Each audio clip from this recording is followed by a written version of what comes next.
سورۃ ہود بسم اللہ الرحمن الرحیم، یہ اب جوڑا ہے، اس جوڑے کا دوسرا فرد سورہ ہود۔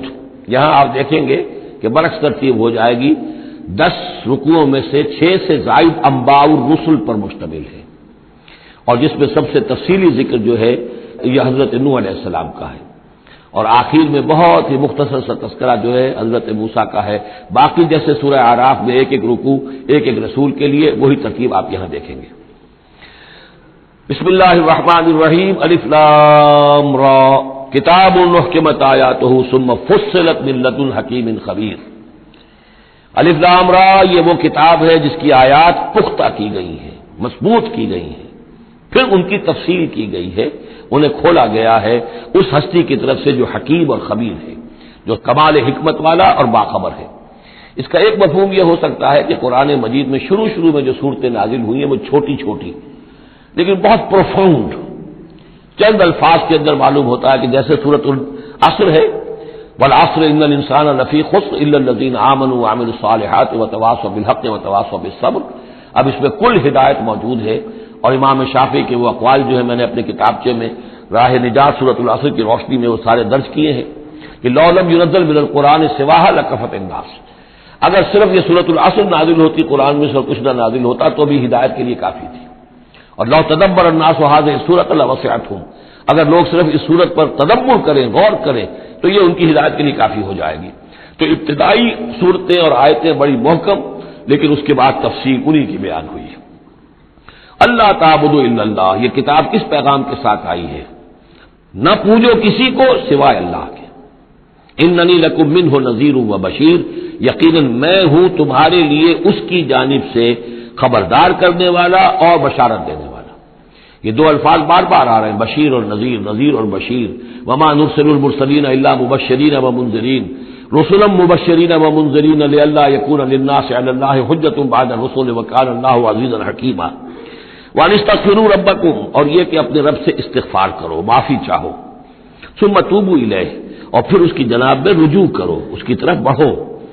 یمتعکم متاعا حسنا، وہ تمہیں ساز و سامان دے گا دنیا کی زندگی میں بھی اچھا فائدہ، الی اجل مسمى، ایک وقت معین تک کے لیے، دنیا میں بھی تمہارے لیے حسنا ہوگا۔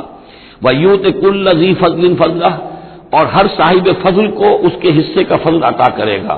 یہاں جو ذی فضل سے مراد ہے مستحق فضل، جو بھی فضل کا مستحق ہے اسے اللہ تعالیٰ اس کا فضل عطا کرے گا۔ وَإِن تَوَلَّوْا، اور اگر تم پھر جاؤ گے، فَإِنِّي أَخَافُ عَلَيْكُمْ عَذَابَ يَوْمٍ كَبِيرٍ، تو پھر مجھے اندیشہ ہے کہ تم پر بہت بڑے دن کا ایک عذاب آئے گا۔ إِلَى اللَّهِ مَرْجِعُكُمْ، تمہاری طرف اللہ ہی کی طرف تمہیں لوٹ جانا ہے، وَهُوَ عَلَى كُلِّ شَيْءٍ قَدِيرٌ، اور وہ ہر چیز پر قادر ہے۔ أَلَا إِنَّهُمْ يَثْنُونَ صُدُورَهُمْ لِيَسْتَخْفُوا مِنْهُ، آگاہ ہو جاؤ یہ لوگ اپنے سینوں کو دوہرا کرتے ہیں تاکہ اس سے چھپ سکیں۔ یہ مشکلات القرآن میں سے اس کے بارے میں بہت سے اقوال ہیں۔ ایک رائے جو ہے کہ جو بخاری میں حضرت ابن عباس کا جو قول آیا ہے وہ یہ ہے کہ کچھ اہل ایمان کے اوپر حیا کا اتنا غلبہ تھا، جیسے حضرت عثمان رضی اللہ تعالیٰ عنہ، کہ وہ کبھی غسل بھی کرنا ہوتا تھا، اس وقت بھی عریاں ہونا انہیں پسند نہیں تھا، تو وہ اس طریقے سے جھک جاتے تھے کہ گویا کہ سطر پھر بھی جو ہے وہ چھپا رہے، اور اگر کہیں قضاء حاجت ہے یا کوئی اور، اس وقت بھی وہ پورا سطر کو اہتمام کرتے تھے۔ تو یہ فرمایا جا رہا ہے کہ تم کتنا ہی کر لو، ظاہر بات ہے کہ اللہ تعالیٰ کی نگاہوں پہ تو تم سامنے ہو، لہذا یہ ہے کہ اس میں ایک حد تک جو بھی اللہ تعالیٰ نے سطر کا، حجاب کے جو بھی احکام دیے ان کی پیروی کرو، لیکن کسی بھی معاملے میں غلو کی ضرورت نہیں ہے۔ باقی اور طرح سے بھی اس آیت کی تشریح کی گئی ہے۔ الا انہم یثنون صدورہم لیستخفوا منہ، آگاہ ہو جاؤ وہ اپنے سینوں کو دوہرا کرتے ہیں کہ اس سے چھپ سکیں اللہ سے۔ الا حین یستغشون ثیابہم، آگاہ ہو جاؤ کہ جب وہ اپنے اوپر اپنے کپڑے بھی اوڑھے ہوئے ہوتے ہیں، یہ تو یہ کہ اس وقت تو جو ہے وہ اپنے سینوں کو دوہرا کر رہے ہیں، جب کپڑے لپیٹے ہوتے ہیں، یعلم ما یسرون وما یعلنون، اس وقت بھی اللہ جانتا ہے جو کچھ وہ چھپا رہے ہوتے ہیں، جو کچھ وہ ظاہر کر رہے ہوتے ہیں۔ انہ علیم بذات الصدور، وہ تو جو کچھ سینوں کے اندر ہے اس کو بھی جانتا ہے۔ وما من دابۃ فی الارض الا علی اللہ رزقها، نہیں ہے کوئی بھی چلنے والی چیز، کوئی حیوان، کوئی چوپایا، کوئی چرند، کوئی پرند زمین پر جتنے بھی حیوانات ہیں اللہ نے بنائے ہیں، لیکن یہ کہ ان کا رزق اللہ کے ذمے ہے، یعنی اللہ تعالیٰ نے جو نظام بنایا اس دنیا کا، اس میں ہر شے کے لیے اس کا رزق فراہم کیا ہے۔ جو جاندار بنایا اس کے لیے جو غذا ہے، جو ضروری چیزیں وہ پہلے سے فراہم کر دی ہے۔ بچے کی پیدائش بعد میں ہوتی ہے اور ماں کی چھاتیوں میں دودھ پہلے پیدا ہو جاتا ہے. تو اللہ تعالیٰ کی طرف سے یہ نظام جو ہے ایسا ہے. یہ دوسری بات ہے کہ لوگوں نے تقسیم دولت کا نظام غلط کر دیا تو کچھ لوگ بھوکے رہ گئے، کچھ ننگے ہو گئے، کچھ نے دولت سمیٹ کر جو ہے اپنے کھتے بھر لیے، انبار لگا لیے. یہ انسانوں کا معاملہ ہے، یہ انہوں نے غلط کام کیا ہے. ورنہ اللہ تعالیٰ نے تو تمام جو بھی جتنی بھی مخلوقات ہیں ان کے لیے کافی اور وافی رزق جو ہے وہ پیدا کیا ہے.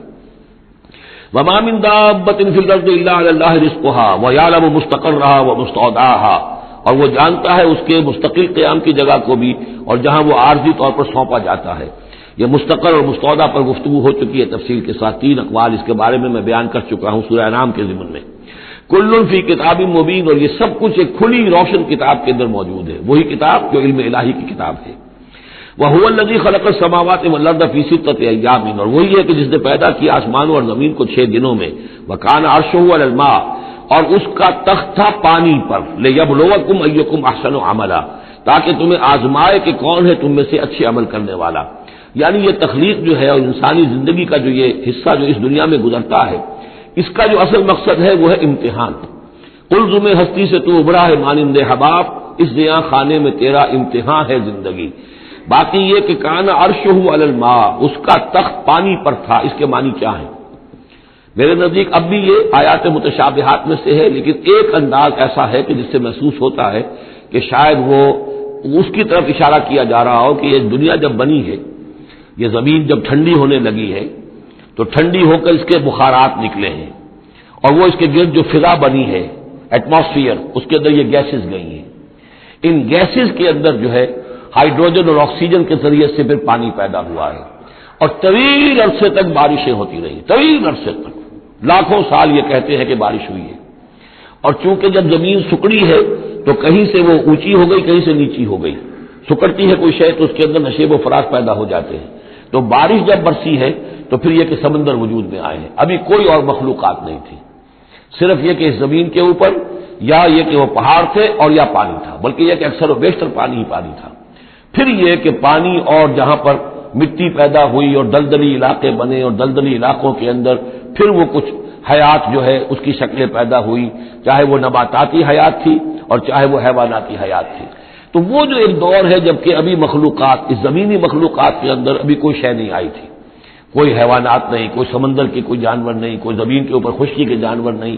تو اس وقت جو ہے گویا کہ اللہ تعالیٰ کا جو تخت حکومت ہے اس زمین کی حد تک وہ پانی کے اوپر تھا. واللہ عالم. وَلَئِن قُلْتَ، اور اگر آپ کہیں گے انکم مبعوثون، کہ تمہیں اٹھا لیا جائے گا من بعد الموت، موت کے بعد، لَيَقُولَنَّ، تو کہیں گے وہ لوگ الذین کفروا، جنہوں نے کفر کیا، ان ھذا الا سحر مبین، نہیں یہ تو کھلا جادو ہے. وَإِنْ أَخَّرْنَا عَنْهُمُ الْعَذَابَ إِلَىٰ أُمَّةٍ مَّعْدُودَةٍ، اور اگر ہم مؤخر کیے رکھیں ان سے اپنے عذاب کو ایک خاص مدت تک کے لیے، معین مدت تک کے لیے، لَيَقُولُنَّ مَا يَحْبِسُهُ، تو وہ کہتے ہیں کس چیز نے روک رکھا ہے؟ وہ جہاز کہاں نظر انداز ہو کے آتا کیوں نہیں؟ محمد بہت سال ہو گئے تمہیں کہتے ہوئے جہاز آئے گا اور وہ عذاب آئے گا، وہ کہاں ہے؟ ما یحبسو، کس سے نے اس کو روکا ہے؟ الا یوم یاتیہم لیس مصروفا عنہم، آگاہ ہو جاؤ جس دن وہ ان پر آئے گا پھر وہ ان کی طرف سے پھیرا نہیں جا سکے گا. وحاق بہم ما کانوا بہ یستہزئون، اور ان کو گھیرے میں لے لیں گی وہ تمام چیزیں جن کا یہ استہزاء اور تمسخر کیا کرتے تھے. وَلَئِنْ أَذَقْنَا الْإِنسَانَ مِنَّا رَحْمَةً، اور اگر ہم مزہ چکھاتے ہیں انسان کو اپنی طرف سے رحمت کا، کوئی خوشی آئی ہے، کوئی دولت ملی ہے، کوئی اور مسرت کی بات ہوئی ہے، ثُمَّ نَزَعْنَا مِنْهُ، پھر جب ہم اس سے وہ چھین لیتے ہیں، لے لیتے ہیں، سلب کر لیتے ہیں، إِنَّهُ لَيَئُوسٌ كَفُورٌ، تو وہ ہو جاتا بالکل مایوس، نہایت ناشکرا، بھول جاتا ہے کبھی اللہ کی نعمت بھی تھی، کبھی اللہ کی نگاہ کرم بھی مجھ پر تھی، ٹھیک ہے آج مجھ پر سختی آ گئی ہے تو سختی نرمی آتی رہتی ہے، اللہ تعالیٰ کی طرف سے ہے، اگر نرمی بھی تھی تو اللہ کی طرف سے، اور سختی بھی آئی ہے تو اللہ کی طرف سے، اس پر شکر چاہیے تھا، اس پر صبر چاہیے. لیکن نہیں، انسان جو ہے لیئوس کفور، انتہائی مایوس اور نہایت ناشکرا، ہم پر تو کبھی اللہ کی کوئی نظر کرم ہوئی نہیں.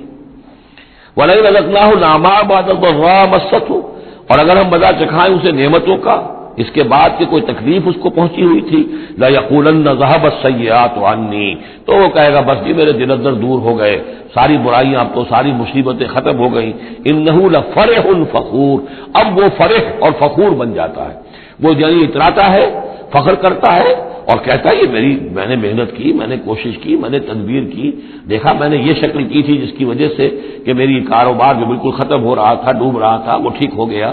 یعنی یہ کہ ہر حال میں اللہ سے دور، یہ نہیں جانتا کہ جو بھی معاملہ آیا تھا وہ اللہ کی طرف سے ہے، خیر ہو یا شر ہو وہ اللہ کی طرف سے ہے، اس سے ناواقف۔ الا الذین صبروا، سوائے ان کے کہ جو صبر کی روش اختیار کریں۔ یہ سب کی بات نہیں ہے، جن کو اللہ نے ایمان دیا ہو اور ایمان کے نتیجے میں صبر پیدا ہوا ہو۔ الا الذین صبروا وعملوا الصالحات، اور انہوں نے نیک اعمال کیے ہوں، اولئک لہم مغفرۃ واجر کبیر، ان کے لیے مغفرت ہے اور بہت بڑا اجر ہے۔ فلعلک تارک بعض ما یوحی الیک، تو اے نبی شاید کہ آپ کچھ چیزیں چھوڑ دیں اس میں سے جو آپ کی طرف وحی کی جا رہی ہے۔ وضائق بہ صدرک، اور آپ کا سینہ اس سے بھج رہا ہے، تنگ ہو رہا ہے۔ ان یقولوا، اس وجہ سے کہ وہ کہہ رہے ہیں لولا انزل علیہ کنز او جاء معہ ملک، کہ وہ یہ کہہ رہے ہیں کہ کیوں نہیں ان کے اوپر اتار دیا گیا کوئی خزانہ، یا کیوں نہیں آیا ان کے پاس کوئی فرشتہ، معہ ان کے ساتھ کوئی فرشتہ آتا۔ وہی بات جو سورہ نام میں آ چکی ہے، اس کا ذروہ سنام اس مضمون کا سورہ نام میں آ چکا ہے، لیکن ان تمام صورتوں کے اندر بھی یہ چیزیں موجود ہیں۔ یہ دونوں گروپ جو ہے مکی صورتوں کے، جن میں سے ایک میں وہ 2 صورتیں ہیں جو ہم پڑھ چکے، انعام، اعراف، اور دوسرا جو یہ ہے جو 14 صورتوں پر مشتمل ہے جس کی دوسری صورت ہم پڑھ رہے ہیں، ان سب کا تعلق جو ہے یوں سمجھیے، ایک استثناء ہے وہ میں بعد میں بتا دوں گا، یہ قیام مکہ کے آخری 4 سالوں کی صورتیں ہیں۔ یعنی حضور کا قیام مکہ مکرمہ میں وحی کے آغاز کے بعد 12 سال، اس کو 4 حصوں میں تقسیم کر لیجیے۔ پہلے 4 سال میں جو صورتیں نازل ہوئی ہیں وہ قرآن مجید کے آخری 2 گروپوں میں ہیں، سورہ قاف سے لے کے آخر تک۔ درمیانی 4 سال جو تھے ان کے درمیان جو ہے وہ درمیانی 2 گروپوں میں ہیں، اور یہ جو ہے شروع کے 2 گروپ جو ہیں ان کے اندر وہ صورتیں ہیں کہ جو آخری دور میں نازل ہوئی ہیں، آخری 4 سالوں میں، اور ان میں یہ مضمون کثرت سے ملے گا۔ فلعلک تارک بعض ما یوحی الیک، تو شاید نبی آپ ترک کر دیں گے بعض چیزیں جو آپ کی طرف وحی کی گئی ہیں، وضائق بہ صدرک، اور آپ کا سینہ جو ہے اس پر بھج رہا ہے۔ ان یقولوا، کہ وہ یہ کہہ رہے ہیں لولا انزل علیہ کنز، کیوں نہیں اتار دیا گیا ان پر کوئی خزانہ، او جاء معہ ملک، یا ان کے پاس آ گیا ہوتا کوئی فرشتہ۔ انما انت نذیر، دیکھیے پھر آپ سمجھ لیجئے آپ کا فرض منصبی یہ ہے کہ آپ صرف ایک خبردار کرنے والے ہیں، واللہ علی کل شیء وکیل، باقی ہر چیز کا ذمہ دار اللہ ہے۔ کب عذاب بھیجنا ہے، کب نہیں بھیجنا، کوئی معجزہ دکھانا ہے یا نہیں دکھانا، کس کو ایمان کی توفیق دینی ہے، کس کو نہیں دینی ہے، یہ سارے معاملات اللہ کے ہاتھ میں ہیں۔ ام یقولون افتراہ، کیا ان کا کہنا یہ ہے کہ یہ قرآن جو ہے محمد نے خود گھڑ لیا ہے؟ قل فاتوا بعشر سور مثلہ مفتریات، اب یہ ہے وہ چیلنج جو دوسرے نمبر پر دیا گیا۔ پہلا چیلنج تھا کہ تم پورے قرآن جیسی کوئی کتاب بنا کر لاؤ، وہ آگے چل کر آئے گا سورہ بنی اسرائیل میں اور دوسری صورتوں میں۔ اس سے نیچے اتر کر اچھا 10 صورتیں بنا کے لے آؤ، اس سے نیچے پر سبیل تنزل 1 صورت، اس 1 صورت کی بات سورہ یونس میں بھی آ چکی ہے اور سورہ بقرہ میں بھی، یہاں وہ 10 والا معاملہ ہے۔ قل فاتوا بعشر سور مثلہ مفتریات، تو ان سے کہیے کہ اچھا اگر ایسا ہی ایک قرآن گھڑا جا سکتا ہے اور انسان کی قوت اور قدرت میں ہے کہ ایسی کتاب تصنیف کر لے، تو تم 10 صورتیں تم بھی اس کی تصنیف کر کے لے آؤ۔ وَادْعُوا مَنِ اسْتَطَعْتُم مِّن دُونِ اللَّهِ إِن كُنتُمْ صَادِقِينَ، اور جن کو بھی تم بلا سکو اللہ کے سوا بلا لو مدد کے لیے اگر تم سچے ہو۔ فَإِن لَّمْ يَسْتَجِيبُوا لَكُمْ، پھر اگر وہ تمہارے مددگار جو ہے تمہاری اس دعا کو قبول نہ کرے، نہ پورا کرے، یا یہ کہ ہے مسلمانوں اگر تمہارا یہ چیلنج جو ہے یہ کفار قبول نہ کرے، فَاعْلَمُوا أَنَّمَا أُنزِلَ بِعِلْمِ اللَّهِ، تو جان لو تمہیں یقین قابل ہونا چاہیے کہ یہ اللہ تعالیٰ کے علم سے نازل ہوا ہے، وَلَا إِلَٰهَ إِلَّا هُوَ، اور اللہ کے سوا کوئی معبود نہیں، فَهَلْ أَنتُم مُسْلِمُونَ، تو اب اللہ کا حکم مانتے ہو یا نہیں، فرما برداری کرتے ہو کہ نہیں۔ یہ کفار ہی سے خطاب ہے کہ اگر تمہارے وہ جو معبود ہیں تم ان کو پکارو کہ اس جیسی 10 صورتیں ہمیں بھی، آپ بھی کچھ کوشش کریں، ہم بھی کوشش کرتے ہیں مل جل کر، کچھ آپ القاء فرمائیں، الہام فرمائیں، کچھ ہم محنت کرتے ہیں، اور اگر وہ نہ کریں تو پھر جان لو فَاعْلَمُوا أَنَّمَا أُنزِلَ بِعِلْمِ اللَّهِ وَلَا إِلَٰهَ إِلَّا هُوَ فَهَلْ أَنتُم مُسْلِمُونَ مَن كَانَ يُرِيدُ الْحَيَاةَ الدُّنْيَا وَزِينَتَهَا نُوَفِّ إِلَيْهِمْ أَعْمَالَهُمْ فِيهَا وَهُمْ فِيهَا لَا يُبْخَسُونَ، جو لوگ بھی طالب ہوتے ہیں، ارادہ کر لیتے ہیں، طالب ہوتے ہیں دنیا کی زندگی کا اور اس کی زینت کا، زیبائش، آرائش، چمک دمک، ساز و سامان، اسی کے پیچھے پڑے ہوئے ہیں، محنت کر رہے ہیں، بھاگ دوڑ کر رہے ہیں، خون پسینہ ایک کر رہے ہیں، دن رات ایک کر دیا ہے۔ نوفِ الیہم اعمالہم فیہا، ہم اسی دنیا کی زندگی میں ان کے اعمال کا پورا پورا بدلہ دے دیتے ہیں. ٹھیک ہے محنت کر رہے ہو بھائی، تمہاری بلڈنگ بھی بڑی اونچی بن گئی ہے اور تمہاری کار بھی بہت اعلیٰ ہے اور تمہارا کاروبار بھی خوب چمک گیا ہے. تم نے چونکہ یہی چاہا، یہی اسی کے لیے محنت کی، اسی کے لیے بھاگ دوڑ کی، تو اللہ تعالیٰ وہم فیہا لا یبخسون، اس میں اللہ تعالیٰ ان کے ساتھ کوئی بخل نہیں کرتا اور ان کی جو محنت ہے اس کا جو بدلہ ہے انہیں اس دنیا میں دے دیتا ہے. لیکن اولئک الذین لیس لہم فی الآخرۃ الا النار، لیکن پھر یہ وہ لوگ ہیں جن کے لیے آخرت میں کچھ نہیں ہے سوائے آگ کے. ساری محنت بھاگ دوڑ دھوپ یہاں کے لیے تھی، یہاں ہم نے تمہیں دے دیا. اولئک الذین لیس لہم فی الآخرۃ الا النار وحبط ما صنعوا فیہا، اور جو کچھ انہوں نے اس دنیا میں کیا ہوگا وہ تو حبط ہو جائے گا.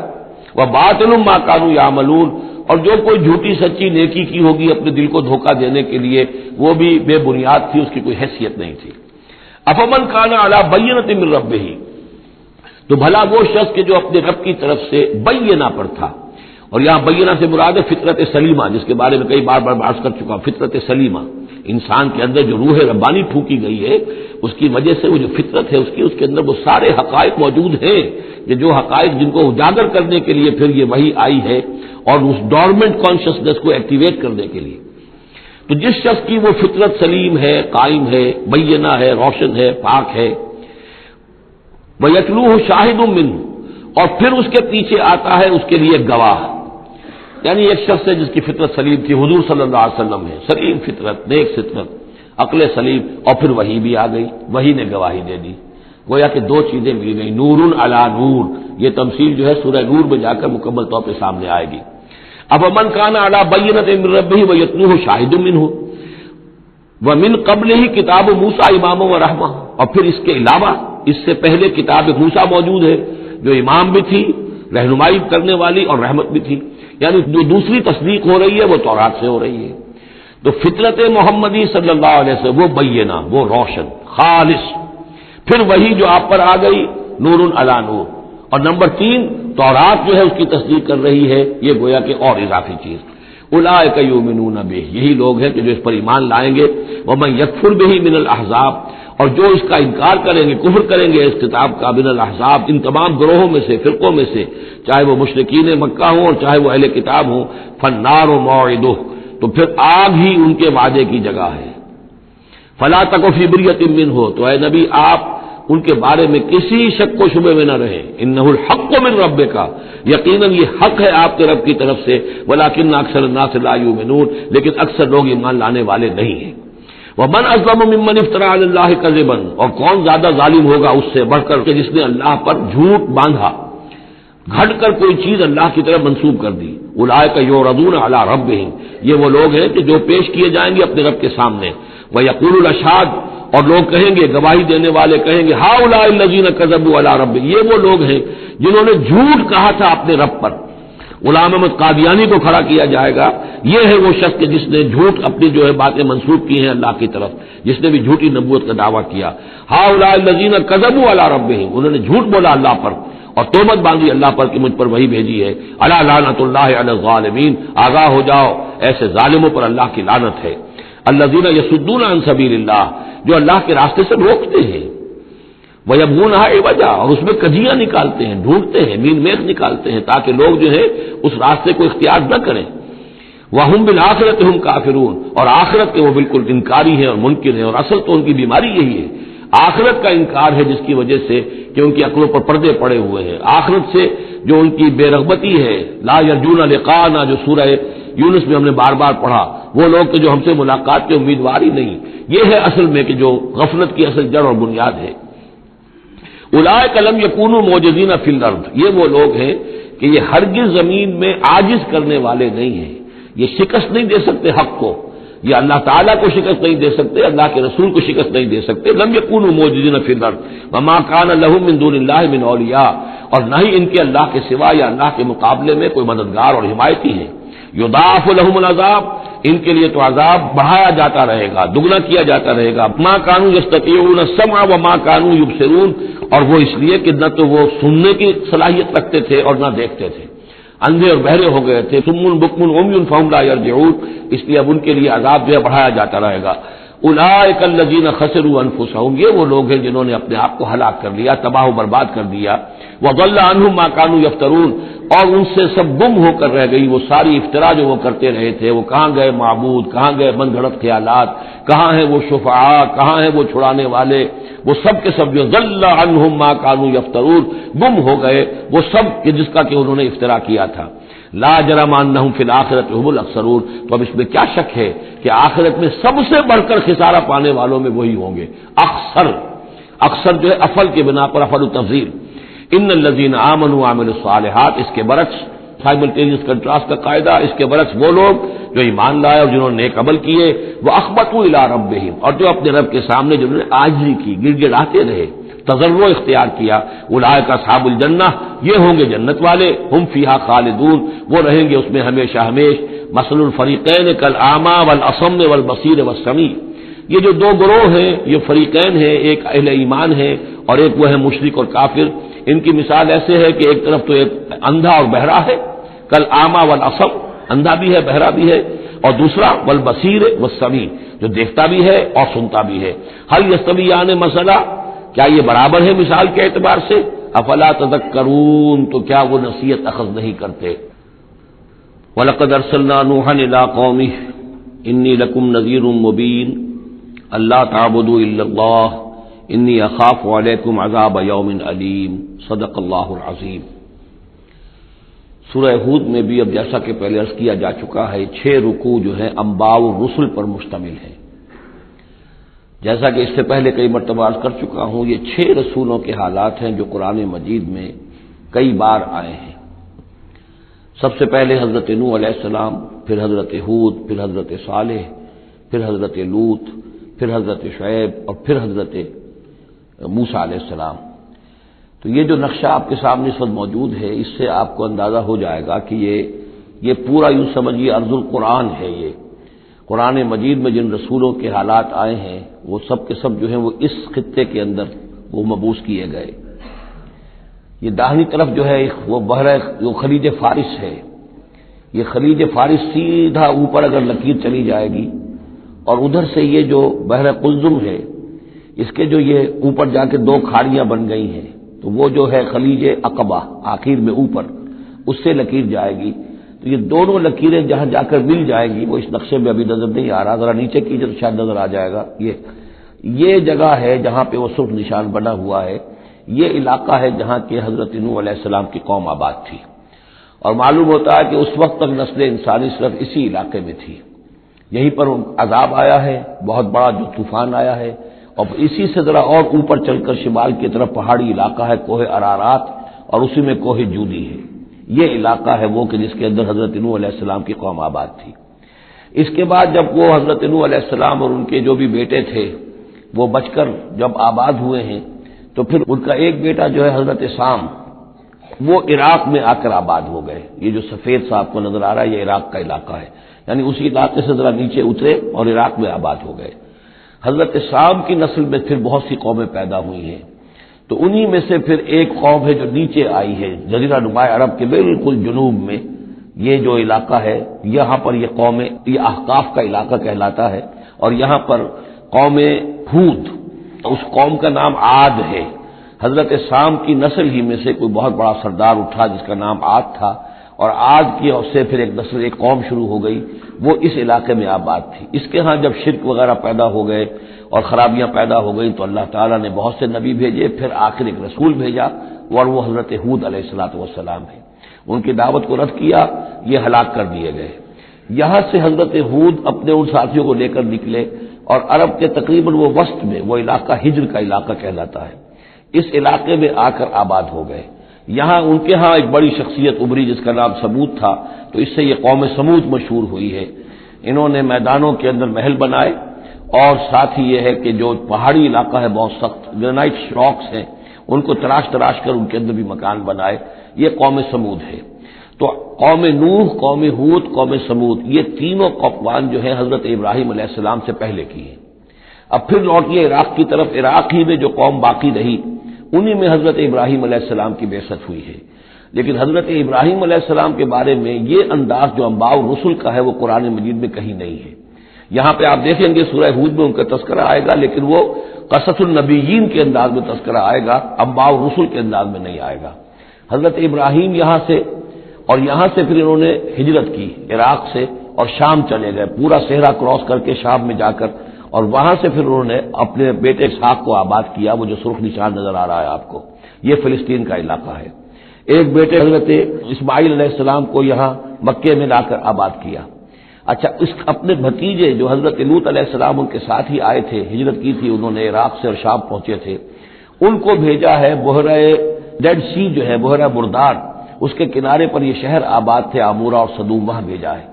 تو انباء الرسل کے ضمن میں پھر قوم سمود کے بعد ذکر آئے گا تو وہ قوم لوط کا آئے گا۔ البتہ حضرت ابراہیم علیہ السلام ہی کی ایک تیسری بیوی قطورہ، ان کی اولاد میں سے مدین نام کے بھی ایک تھے، اور ان سے جو قوم چلی قوم مدین، وہ خلیج عقبہ کے داہنی طرف جو ہے مشرق میں، یہ یہاں آباد ہوئے۔ یہ علاقہ ہے ان کا جہاں پہ کہ حضرت شعیب علیہ السلام کو بھیجا گیا، اور خلیج کے قریب لے جائیے، خلیج کے قریب اس علاقے میں یہ مدین کا علاقہ ہے، اس میں حضرت شعیب علیہ السلام بھیجے گئے۔ اب یہ جو سینائی پیننسولا ہے، ادھر جو ہے مصر ہے، وہ دریائے نیل نظر آ رہا ہے۔ یہاں سے یوں جو ہے حضرت یوسف علیہ السلام، کیونکہ اب سورہ ہود کے بعد سورہ یوسف بھی آ جائے گی، تو حضرت یوسف علیہ السلام کو جب کہ ان کے بھائیوں نے کنویں میں پھینکا ہے، اور وہ پھر قافلہ ان کو لے گیا ہے مصر، اور وہ پھر ذریعہ بن گئے پوری اس قوم کے مصر میں آنے کا، تو یہاں پھر حضرت موسیٰ علیہ السلام کی بعثت ہوئی ہے مصر میں۔ تو کل یہ علاقہ ہے کہ جن میں وہ انبیاء اور رسل جو ہیں مبعوث ہوئے ہیں، کہ جن کا ذکر اکثر و بیشتر قرآن میں آتا ہے۔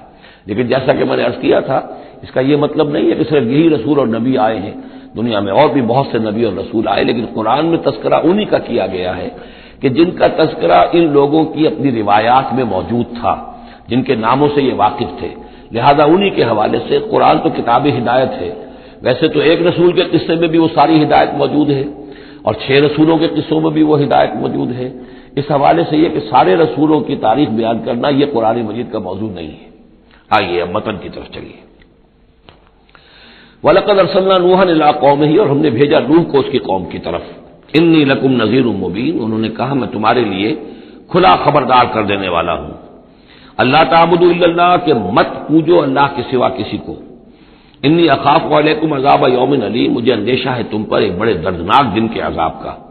فقال الملأ الذین کفروا من قومہ، تو کہا اس کے قوم کے ان سرداروں نے جنہوں نے کفر کی روش اختیار کی، ما نراک الا بشرا مثلنا، ہم نہیں دیکھتے اے نوح آپ کو مگر اپنے ہی جیسا ایک انسان۔ آپ کہاں سے اللہ کے رسول بن گئے، کیسے رسول بن گئے، کیسے اللہ نے چن لیا؟ آپ تو ہمارے جیسے ایک انسان ہیں۔ وما نراک اتبعک الا الذین هم اراذلنا بادی الرائے، اور اس سے بھی آگے بڑھ کر ہم نہیں دیکھتے مگر یہ کہ آپ کی پیروی کرنے والے تو وہ لوگ ہیں جو ہماری نگاہوں میں ذلیل ہیں، کمینے ہیں، نچلے طبقے کے لوگ ہیں، گھٹیا لوگ ہیں، بادی الرائے، بلا تعمل نظر آ رہا ہے کہ صرف کچھ کمی کاری لوگ آپ کے گرد جمع ہو گئے، کوئی معقول آدمی، کوئی سردار قوم کا کوئی آپ کے گرد آیا ہی نہیں۔ وما نرى لكم علينا من فضل، اور ہمیں کوئی نظر نہیں آتا کہ آپ پر کوئی ہمارے اوپر کوئی فضیلت آپ کو حاصل ہے، آپ کو اور آپ کے ساتھیوں کو، بل نظنکم کاذبین، بلکہ ہمارا گمان تو یہی ہے کہ آپ جھوٹ بول رہے ہیں۔ قال یا قوم ارأیتم ان كنت على بینۃ من ربی، اب یہ ذرا اس صورت کے اندر بار بار یہ الفاظ آئیں گے۔ ایک فطرت سلیمہ جو پہلے سے تھی، اس کے بعد اللہ کی طرف سے وحی آ گئی، وہ گویا کہ اس کا شاہد ہے۔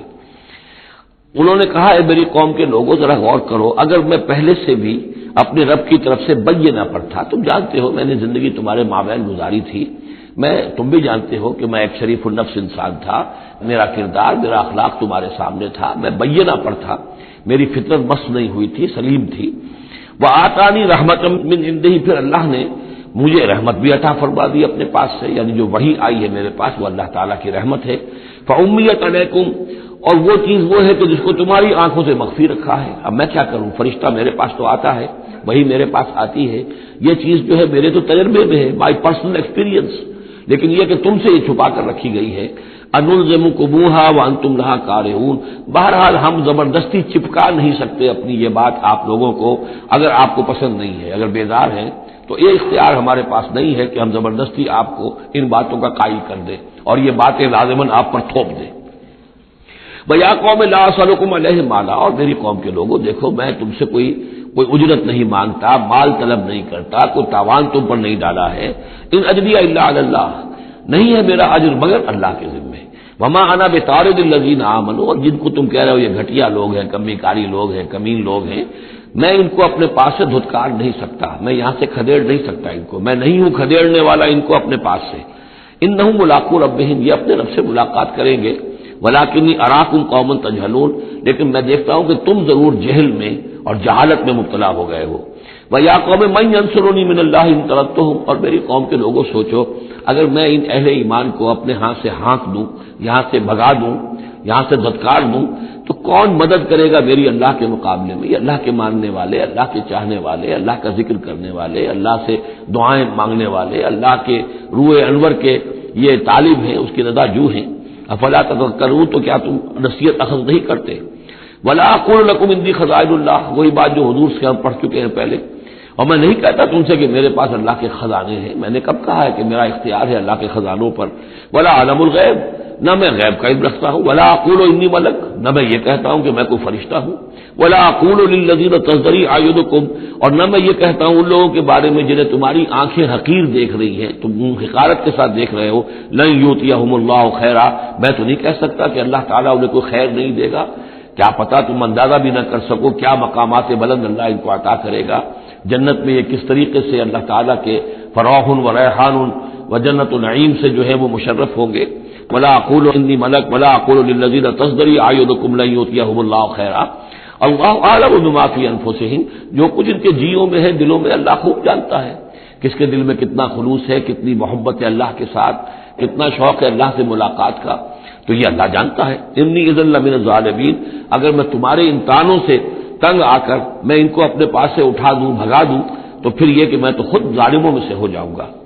قالوا یا نوح، انہوں نے کہا اے نوح قد جادلتنا، تم نے ہم سے خوب جھگڑا کیا، فاکثرت جدالنا، اور بہت جھگڑا کر دیا تم نے، یعنی یہ کہ جب وہ بالکل ان تمام باتوں کے جواب میں خاموش ہونے پر مجبور ہو گئے، معقول بات ہے جو جواب دیا جا رہا ہے، ان کے پاس اب کوئی جواب نہیں ہے اس کا۔ فاتنا بما تعدنا ان كنت من الصادقین، اب آخری بات وہی ضد اور ہٹ درمی کی، تو پھر لے آؤ جس چیز کی ہمیں دھمکی دے رہے ہو، اگر تم سچے ہو وہ عذاب لے آؤ۔ اب ہم جو ہے ہمارے کان پک گئے ہیں تمہارے یہ بات سنتے سنتے، اور تم سے یہ مذاکرہ اور مجادلہ اور مناظرہ جو ہے مزید ہم جاری نہیں رکھنا چاہتے۔ قال انما یاتیکم بہ اللہ ان شاء، انہوں نے فرمایا کہ وہ تو اللہ لے آئے گا وہ عذاب تمہارے اوپر اگر وہ چاہے گا، انما یاتیکم بہ اللہ، وہ لائے گا تمہارے اوپر اللہ انشاء اگر وہ چاہے گا، وما انتم بمعجزین، اور پھر تم اس کو تھکا نہیں سکو گے بھاگ کر، یعنی تم اسے ہرا نہیں سکو گے، تم اس سے بچ کر بھاگ نہیں سکو گے۔ ولا ينفعکم نصحی ان اردت ان انصح لکم، اور میری نصیحت، میرا خلوص، میری خیر خواہی تمہارے حق میں کچھ مفید نہیں ہو سکتی، خواہ میں کتنا ہی تمہارا ناصح ہوں، کتنا ہی تمہارے ساتھ مخلص ہوں، نصیحت کر رہا ہوں، خیر خواہ ہوں۔ ان کان اللہ یرید ان یغویکم، اگر اللہ ہی فیصلہ کر چکا ہو کہ وہ تمہاری گمراہی کے اوپر اس کی مہر ثبت ہو چکی ہو، اگر اللہ تعالیٰ فیصلہ کر چکا ہے تو میری یہ سارا اخلاص اور خلوص اور دعوت اور نصیحت اور خیر خواہی اس کا کوئی نتیجہ نہیں نکلے گا۔ هو ربکم، وہ تمہارا رب ہے، وإلیہ ترجعون، اور اسی کی طرف تم لوٹا دیے جاؤ گے۔ ام یقولون افترا، کیا یہ کہتے ہیں کہ یہ اے محمد صلی اللہ علیہ وسلم آپ نے اس کو گھڑ لیا ہے؟ قل ان افتریتہ فعلی اجرامی، اب یہاں درمیان میں حضرت نوح علیہ السلام کی بات چل رہی ہے اور آگے بھی چلے گی، لیکن درمیان میں ایک جملہ معترضہ ہے۔ یہ ساری باتیں ہیں نبی جو آپ کو ہم وحی کے ذریعے سے بتا رہے ہیں، یہ ساری جو گفت و شنید ہوئی تھی حضرت نوح علیہ السلام کے اور ان کی قوم کے درمیان، آپ کو کیسے معلوم ہوئی؟ آپ نے گھڑ لی ہے؟ آپ کو کوئی فکشن ہے، کوئی سٹوری ہے، کیا ہے؟ نہیں، یہ تو اللہ تعالیٰ کی طرف سے ہے۔ قل ان افتریتہ، کہہ دیجئے اگر میں نے یہ گھڑی ہوں یہ چیزیں، فعلی اجرامی، تو پھر یہ میرا جرم ہوگا، اس کا وبال مجھ پر آئے گا۔ وانا بریء مما تجرمون، ورنہ پھر یہ ہے کہ جو جرم تم کر رہے ہو، جھٹلا رہے ہو، تو میں اس سے بری ہوں۔ وأوحی الی نوح، اور وحی کر دیا گیا نوح کی جانب، انہ لن یؤمن من قومک الا من قد آمن، اب کوئی اور شخص ایمان نہیں لائے گا تمہاری قوم میں سے سوائے ان کے جو ایمان لا چکے ہیں۔ فلا تبتئس بما كانوا يفعلون، سو اب جو کچھ وہ کر رہے ہیں آپ اس پر افسوس نہ کریں اور غمگین نہ ہوں۔ واصنع الفلک بأعیننا ووحینا، اور اب آپ کشتی تیار کیجئے، کشتی بنائیے ہماری نگاہوں کے سامنے، یعنی ہم دیکھ رہے ہیں اور ہمارے انسٹرکشنز کے مطابق، ووحینا معلوم ہوتا کہ اللہ تعالیٰ کی طرف سے ہر سٹیپ پر ان کو وحی آ رہی ہے، اور کہ اس طرح کرو، اتنی لمبی بناؤ، ایسی لکڑیاں تیار کرو، بِأَعْيُنِنَا وَوَحْيِنَا، ہماری نگاہوں کے سامنے اور ہماری ہی انسٹرکشنز کے مطابق، وحی کے مطابق. ولا تخاطبنی فی الذین ظلموا، اب دیکھنا جو ظالم ہے ان کے بارے میں مجھ سے خطاب نہ کرنا، مجھ سے دعا نہ کرنا، مجھ سے بات نہ کرنا کہ فلاں جو ہے یہ میرا عزیز ہے اور فلاں میرا رشتہ دار ہے. اب جو بھی ظالم ہے اس کے بارے میں تمہاری طرف سے کوئی نرم بات نہ آئے. انہم مغرقون، اب یہ سب کے سب غرق کیے جائیں گے. ویصنع الفلک، اب وہ نقشہ دیکھیے آپ چشم تصور سے، خشکی پر بیٹھے ہوئے ہیں اور حضرت نوح علیہ السلام آس پاس سمندر کہیں ہے ہی نہیں اور وہ کشتی بنا رہے ہیں. ویصنع الفلک، اور وہ بنا رہے ہیں کشتی. وکلما مر علیہ ملأ من قومہ سخروا منہ، جب بھی ان کی قوم کے سردار ان کے پاس سے گزرتے تھے وہ مذاق اڑاتے تھے کہ معلوم ہوتا اب تک تو ہم سمجھتے تھے کہ بہرحال یہ کچھ شاید بات بنا رہا ہے، جھوٹ بول رہا ہے، کیا کر رہا ہے، اب تو معلوم ہوتا بالکل ہی مت ماری گئی، اب کوئی جو ہے ہوش ٹھکانے نہیں رہے. تو وہ ہنستے تھے. سخروا منہ قال ان تسخروا منا فإنا نسخر منکم کما تسخرون، حضرت نوح فرماتے تھے کہ تم اگر ہم سے اب اس تمسخر کر رہے ہو، مذاق اڑا رہے ہو، تو وہ وقت قریب آنے والا ہے کہ ہم تمہارا مذاق اڑائیں گے جیسے کہ تم مذاق اڑا رہے ہو ہمارا. فسوف تعلمون من یاتیہ عذاب یخزیہ، تو تم ان قریب جان لوگے کہ کون ہے وہ جن پر کہ عذاب آتا ہے جو ان کو رسوا کر دے گا. ویحل علیہ عذاب مقیم، اور اس پر اترے گا وہ عذاب کے جو قائم رہنے والا ہے اور دائمی ہے. حتی اذا جاء امرنا وفارت التنور، یہاں تک کہ جب ہمارا حکم آ گیا اور جوش مارا تنور نے. اب یہ جو ہے جہاں تک اس کا یعنی جیوگرافیکل یا جیولوجیکل جو بھی اس کا پس منظر ہے اس کے ضمن میں ایچ جی ویلز نے جو بات کہی ہے وہ میں آپ کو بتا دینا چاہتا ہوں. اس کا کہنا یہ ہے کہ میڈیٹرینین کا جو اس کی سطح تھی وہ بہت بلند تھی، اور ساحل کے ساتھ ساتھ جو ہے اس کے جو مشرقی ساحل ہے اس کا جو شام کا اور فلسطین کا، تو یہاں پر جو ہے وہ اونچے پہاڑ تھے. جیسے کراچی کے بارے میں بھی کہا جاتا ہے کہ کراچی کے بعض علاقے جو ہیں وہ سطح سمندر سے نیچے ہیں، لیکن ساحل کے ساتھ ساتھ اونچا علاقہ ایسا ہے کہ جو سمندر کو روکے ہوئے. اگر کسی جگہ پر ایسا ہو تو اگر کہیں کوئی ایک سوراخ بھی ہو جائے تو یہ ایسا ہی ہے جیسے کسی بڑے بند میں سوراخ ہو جائے. اگر خدا نہ خواستہ کہیں تربیلا ڈیم میں یا کہیں کوئی اور اس طریقے کی بات ہو جائے تو پھر جو تباہی آئے گی اس کا آپ اندازہ کر لیجئے. تو ان کا کہنا یہ ہے کہ وہ سیلاب جو آیا ہے تو میڈیٹرینین میں وہ جو اس کا ساحلی علاقہ تھا اس میں سے کہیں وہ راستہ نکلا ہے پانی کا اور پھر سمندر آیا ہے، اور وہ سمندر جو ہے پورے مڈل ایسٹ کے علاقے کے اوپر جو ہے اس کے اوپر وہ پانی سمندر کی شکل بن گیا ہے. یہ ہے ان کی تعبیر. اس لیے کہ تاریخی طور پر اور طبقات الارض کا جو علم ہے وہ بتاتا ہے کہ اس پورے علاقے میں ایک بہت بڑے وسیع پیمانے پر فلڈ کے آثار موجود ہیں. وہ آثار جو ہیں وہ ایسے ہیں کہ اس پورے علاقے کے اندر وہ فلڈ آیا تھا، اور اس کی یہ توجیہ ہے جو وہ لوگ کرتے ہیں.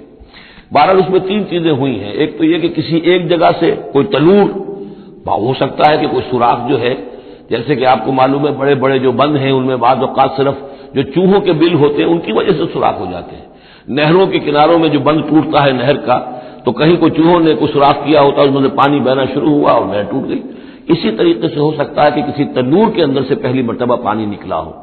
پھر یہ کہ زمین کے بھی اللہ تعالیٰ نے جو ہے وہ کھول دیے سوتے اور آسمان سے بھی پانی برسا، تو یہ پانی جو ہے زمین کا اور آسمان کا پھر مل گیا، اور اس طریقے سے وہ عظیم جو ہے سیلاب آیا جس سے کہ وہ پوری قوم ہلاک ہو گئی. اور وہ کشتی جو ہے وہ بہت عرصے تک تیرتی رہی اس سمندر کے اوپر، اور پھر ہوتی ہوئی وہ کوہ ارارات میں اس کی جو ایک چوٹی ہے جودی اس پر جا کر ٹک گئی. واللہ عالم. ابھی اس پر مزید ضرورت ہے اصل میں کام کرنے کی. ویسے یہ خبریں بھی ہیں کہ بعض اوقات کوئی کشتی نما چیز دیکھی گئی ہے. یہ علاقہ جو ہے اصل میں کہ جو جہاں پہ ترکی کی سرحد ملتی ہے روس کے ساتھ، ادھر وہ آذربائیجان وغیرہ کا علاقہ ہے، ادھر پھر یہ ترکی ہے، اوپر روس کا علاقہ جو ہے، تو اس میں ادھر سے راستہ جو ہے بہت دشوار گزار ہے، چڑھ نہیں سکتے. روس کی طرف سے راستہ ہے، اس کی چوٹیوں پر بعض پائلٹس نے کہیں دیکھا ہے اور خبر دی ہے کہ کوئی بہت بڑی کشتی قسم کی شے جو ہے وہ کسی چوٹی کے اوپر رکھی ہوئی ہے.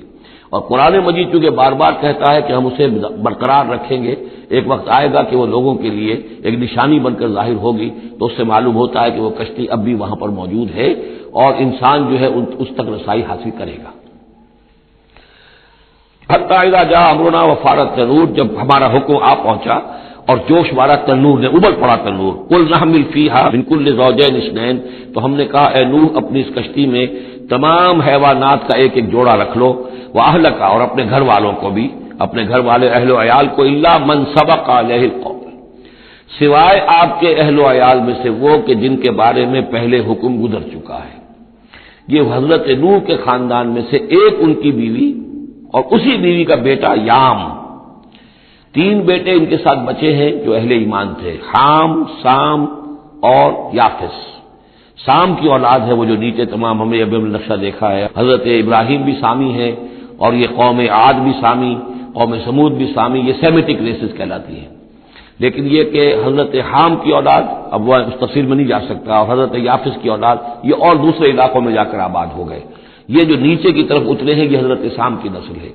چوتھا بیٹا ان کا تھا یام، یا اس کا ایک خطاب اور بھی تھا کنعان، اور اس کی جو ماں تھی تو یہ مشرک تھے اور یہ اہل ایمان کے ساتھ شریک نہیں تھے، لہذا یہ کشتی میں شامل نہیں ہوئے۔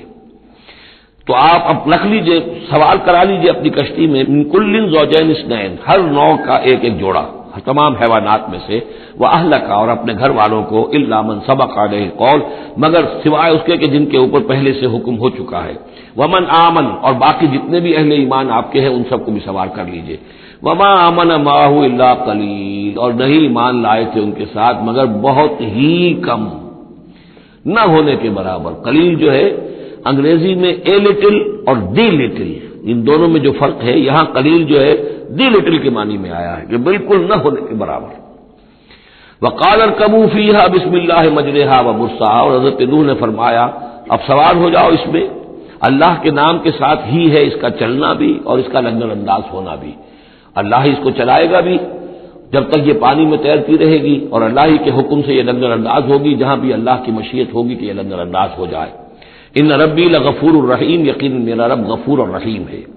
وہی تجری بہم فی موج کالجبال، اب وہ کشتی چل رہی تھی ان کو لے کر موجوں میں، اور موجیں پہاڑ پہاڑ جیسی موجیں۔ ونادى نوح ابنہ، اور نوح نے پکارا اپنے بیٹے کو، اسی کو یام کو یا کنعان کو، وکان فی معدل، اور وہ ایک کنارے کی طرف تھا، یا بنی ارکب معنا، اے میرے بیٹے آؤ ہمارے ساتھ شریک ہو جاؤ، ولا تکن مع الکافرین، اور کافروں کا ساتھ نہ دو، کافروں کے ساتھ نہ رہو بلکہ ہماری کشتی میں آ جاؤ۔ قال سآوی الی جبل یعصمنی من الماء، اس نے کہا نہیں نہیں، میں ابھی اس پہاڑ کے اوپر چڑھ جاؤں گا، میں وہاں پہنچ جاؤں گا، وہ مجھے پانی سے بچا لے گا۔ قال لا عاصم اليوم من امر اللہ الا من رحم، حضرت نوح نے فرمایا نہیں، آج کے دن کوئی شے بچانے والی نہیں ہے اللہ کے امر سے سوائے اس کے جس پر اللہ ہی رحم فرما دے۔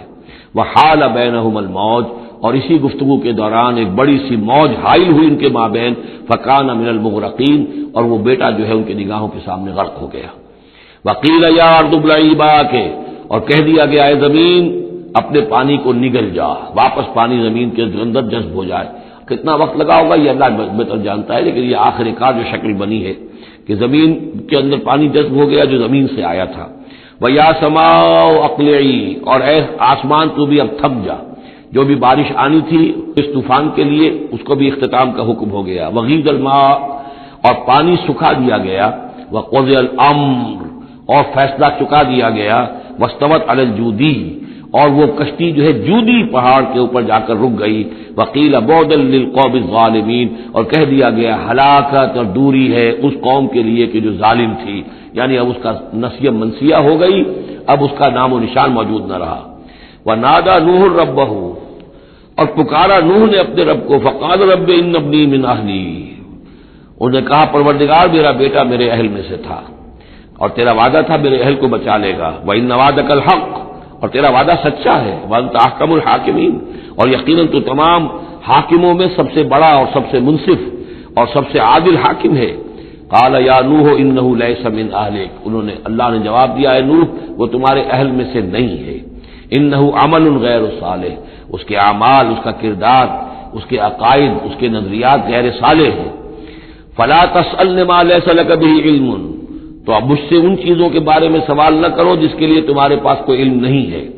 انی اعظک ان تکون من الجاہلین، اور میں تمہیں نصیحت کر رہا ہوں کہ تم جاہلوں میں سے نہ بن جاؤ۔ یہاں وہ یاد کر لیجئے سورہ انعام کی آیت 35، اس میں حضور سے کہا گیا تھا فلا تکونن من الجاہلین، میں نے اس وقت بھی نوٹ کرا دیا تھا کہ یہ سخت ترین الفاظ یا حضور سے فرمائے گئے ہیں سورہ انعام میں، اور یہاں پر سورہ ہود میں یہ آئے ہیں حضرت نوح علیہ السلام سے خطاب کرتے ہوئے، انی اعوذک ان تکون من الجاہلین۔ یہاں میں صرف ذکر کر دیتا ہوں کہ یہاں جو اہل تشیع کی تفسیر ہے وہ یہ ہے کہ ان کی جو یہ بیوی تھی زانیہ تھی، ان کی رائے یہ ہے، اور یہ بیٹا بھی جو ہے حضرت نوح علیہ السلام کے صلب سے نہیں تھا۔ تو یہ تعبیر وہ کرتے ہیں اس واقعے کی، انہ لیس من اہلک، یہ تمہارے اہل میں سے ہے ہی نہیں، یہ تمہاری نسل سے نہیں ہے، انہ عمل غیر صالح، یہ تو ایک غیر صالح عمل ہے، اس کے نتیجے میں وجود میں آیا ہے۔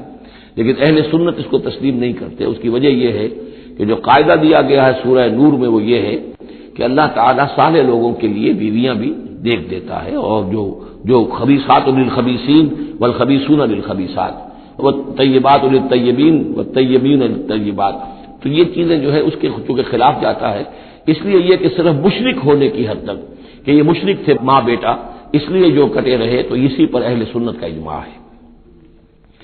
قال رب انی اعوذ بک ان اسألک ما لیس لی بہ علم، حضرت نوح نے عرض کیا پروردگار میں تیری پناہ طلب کرتا ہوں اس سے کہ میں تجھ سے ایسی بات کا سوال کروں جس کے لیے کہ میرے پاس کوئی علم نہیں ہے، وَإِلَّا تَغْفِرْ لِي وَتَرْحَمْنِي، اور اگر تو نے مجھے معاف نہ فرما دیا اور رحم نہ فرمایا، اکم من الخاسرین، تو میں تو ہو جاؤں گا خسارہ پانے والوں میں۔ قیل یا نوح اہبط بسلام منا وبرکات علیک، ہم نے کہا نوح اب اترو، اس کشتی سے اترو، بسلام منا، ہماری طرف سے سلامتی کے ساتھ، وبرکات، اور برکتوں کے ساتھ، علیکا، جو تم پر بھی ہوں گی، وعلی امم ممن معک، اور ان امتوں پر بھی ہماری یہ برکات ہوں گی کہ جو ان لوگوں کے ساتھ، جو ان کی نسل سے وجود میں آئیں گی جو تمہارے ساتھ ہیں۔ تو گویا کہ نسل انسانی بعد میں عام خیال یہی ہے کہ حضرت نوح علیہ السلام کے 3 بیٹوں ہی سے چلی ہے، باقی اگر کچھ لوگ تھے بھی ان کے ساتھ تو وہ ایسے تھے کہ جن کی کوئی نسل آگے نہیں چلی ہے، بلکہ یہ دنیا کی جو نسلیں اس وقت دنیا میں ہیں نوع انسانی، وہ یہ حضرت یافس، حضرت حام اور حضرت سام کی نسل ہی سے ہیں۔ یہ خیال ہے، واللہ عالم، یقین کے ساتھ نہیں کہا جا سکتا، ویسے میرا اپنا رجحان بھی اسی طرف ہے۔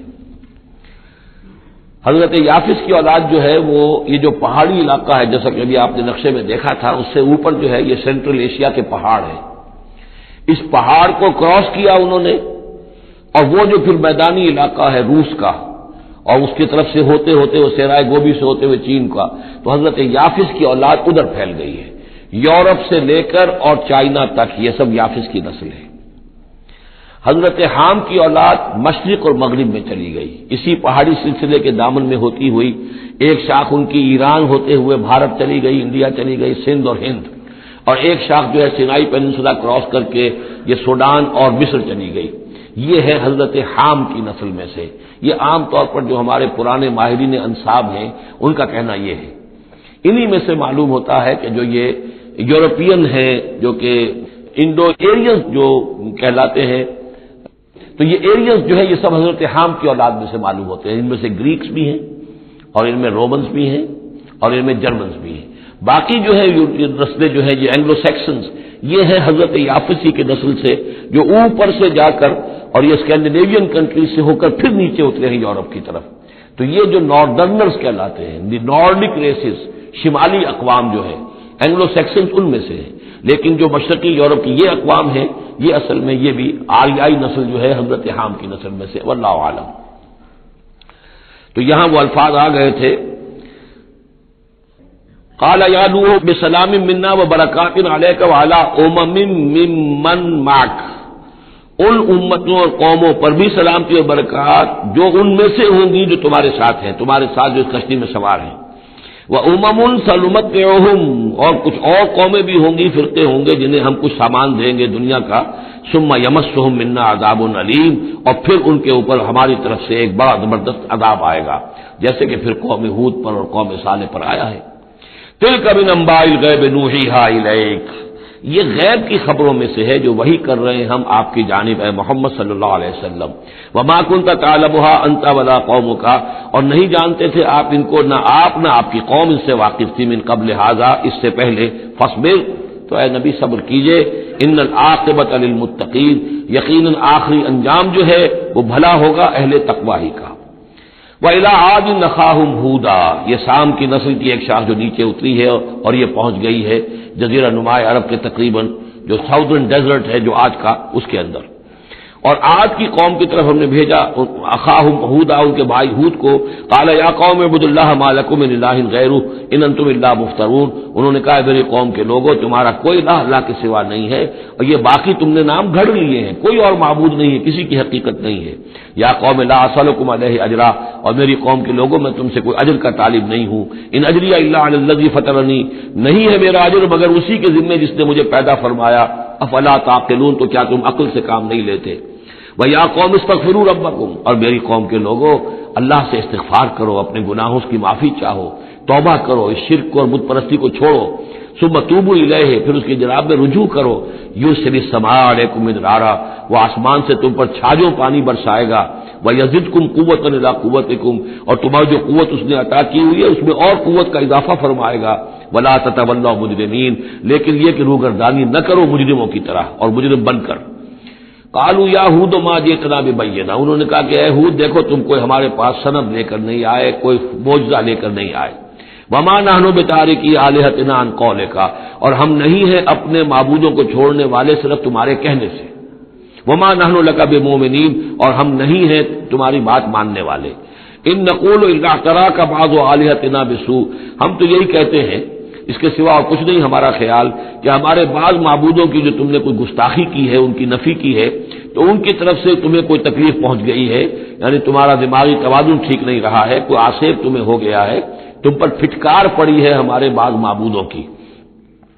قال انی اشہد اللہ واشہدوا، حضرت ہود نے فرمایا دیکھو میں اللہ کو گواہ کر کے کہہ رہا ہوں اور تم بھی گواہ رہو، انی بریء مما تشرکون، کہ جن کو تم شریک ٹھہرا رہے ہو میں ان سے بری ہوں، بیزار ہوں، میرا ان سے کوئی تعلق نہیں۔ وہی بات جو حضرت ابراہیم نے فرمائی تھی کہ مجھے ان کا کوئی خوف نہیں، من دونہ ہی، اس کے سوا تم جو شرک کر رہے ہو، فکیدونی جمیعا، تو تم سب کے سب مل کر میرے خلاف جو چاہو کارروائی کر لو، کیدونی، جو چالیں چاہے چل لو، ثم لا تنظرون، مجھے کوئی مہلت نہ دو، انی توکلت علی اللہ ربی و ربکم، میں نے تو توکل کیا ہے اپنے رب پر، اللہ پر جو میرا بھی رب ہے اور تمہارا بھی رب ہے، ما من دابۃ الا هو آخذ بناصیتها، نہیں ہے کوئی بھی جاندار مگر یہ کہ اس کی پیشانی جو ہے اللہ ہی کے ہاتھ میں ہے۔ وہ دعا جو میں نے آپ کو سنائی تھی اس میں حضور کے الفاظ بھی یہ ہیں، وَنَاصِيَتِي بِيَدِكَ اللہم انی عبدک وابن عبدک وابن امتک فی قبضتک ناصیتی بیدک ماض فی حکمک عدل فی قضاؤک۔ ہوا آخذ بناصیتها، ہر جاندار کی پیشانی اللہ کے ہاتھ میں، یعنی اس کی قسمت، اس کی تقدیر، اسے کیا ملنا ہے، اس کے ساتھ کیا ہونا، یہ سب اللہ کے ہاتھ میں ہے۔ ان ربی علی صراط مستقیم، یقیناً میرا رب تو سیدھی راہ پر ملے گا، سیدھی توحید کی راہ پر جاؤ گے تو رب کے قریب پہنچو گے۔ میرا رب جو ہے وہ عدل و انصاف کے راستے سے اور صراط مستقیم ہی سے اس تک رسائی حاصل ہو سکتی ہے۔ فَإِن تَوَلَّوْا فَقَدْ أَبْلَغْتُكُم مَّا أُرْسِلْتُ بِهِ إِلَيْكُمْ، پھر اگر تم پیٹھ موڑ لو، منہ پھیرو، انکار کرو، تو میں نے پہنچا دیا ہے تمہیں وہ پیغام جو مجھے دے کر بھیجا گیا تھا، مَا أُرْسِلْتُ بِهِ إِلَيْكُمْ۔ وَيَسْتَخْلِفُ رَبِّي قَوْمًا غَيْرَكُمْ، پھر میرا رب جو ہے تمہیں تباہ کرے گا، ختم کرے گا اور تمہاری جگہ کسی اور قوم کو لے آئے گا۔ وَلَا تَضُرُّونَهُ شَيْئًا، اور تم اس کا کچھ بگاڑ نہیں سکو گے۔ إِنَّ رَبِّي عَلَىٰ كُلِّ شَيْءٍ حَفِيظٌ، یقیناً میرا رب جو ہے ہر چیز کا نگہبان ہے۔ وَلَمَّا جَاءَ أَمْرُنَا، جب ہمارا حکم آ گیا، عذاب کا فیصلہ، نَجَّيْنَا هُودًا وَالَّذِينَ آمَنُوا مَعَهُ، ہم نے نجات دے دی، بچا لیا ہود کو اور ان کو جو اس کے ساتھ ایمان لائے تھے، برحمت منا، اپنی رحمت سے، ونجیناہم من عذاب غلیظ، اور ہم نے انہیں بچا لیا ایک بہت ہی گاڑھے اور بھاری عذاب سے۔ وتلک عاد جحدوا بآیات ربہم، یہ تھے عاد، یہ تھی قوم، بڑی زبردست قوم، انہوں نے انکار کیا اپنے رب کی آیات کا، وعصوا رسلہ، اور انہوں نے نافرمانی کی اپنے رسولوں کی۔ یہ رسولوں سے مراد کیا ہے؟ اصل میں انبیاء تو آتے رہتے ہیں، آخر میں پھر رسول آتا ہے، چھوٹے چھوٹے جس طریقے سے کہ اللہ تعالیٰ کی طرف سے سمجھانے کے لیے ان کے معلمین کی حیثیت سے، تو وہاں پہ ان کو بھی رسول کہہ دیا گیا۔ جیسا کہ میں نے کہا تھا قرآن مجید میں یہ الفاظ ایک دوسرے کی جگہ آ جاتے ہیں۔ واتبعوا امر کل جبار عنید، انہوں نے رسولوں کی تو نافرمانی کی اور پیروی کی ان کے حکم کی جو سرکش تھے اور مخالف تھے۔ وَأُتْبِعُوا فِي هَٰذِهِ الدُّنْيَا لَعْنَةً، اور ان کے پیچھے لگا دی گئی اس دنیا میں بھی لعنت، وَيَوْمَ الْقِيَامَةِ، اور قیامت کے دن کے لیے بھی۔ أَلَا إِنَّ عَادًا كَفَرُوا رَبَّهُمْ، آگاہ ہو جاؤ قوم عاد نے اپنے رب کا کفر کیا تھا۔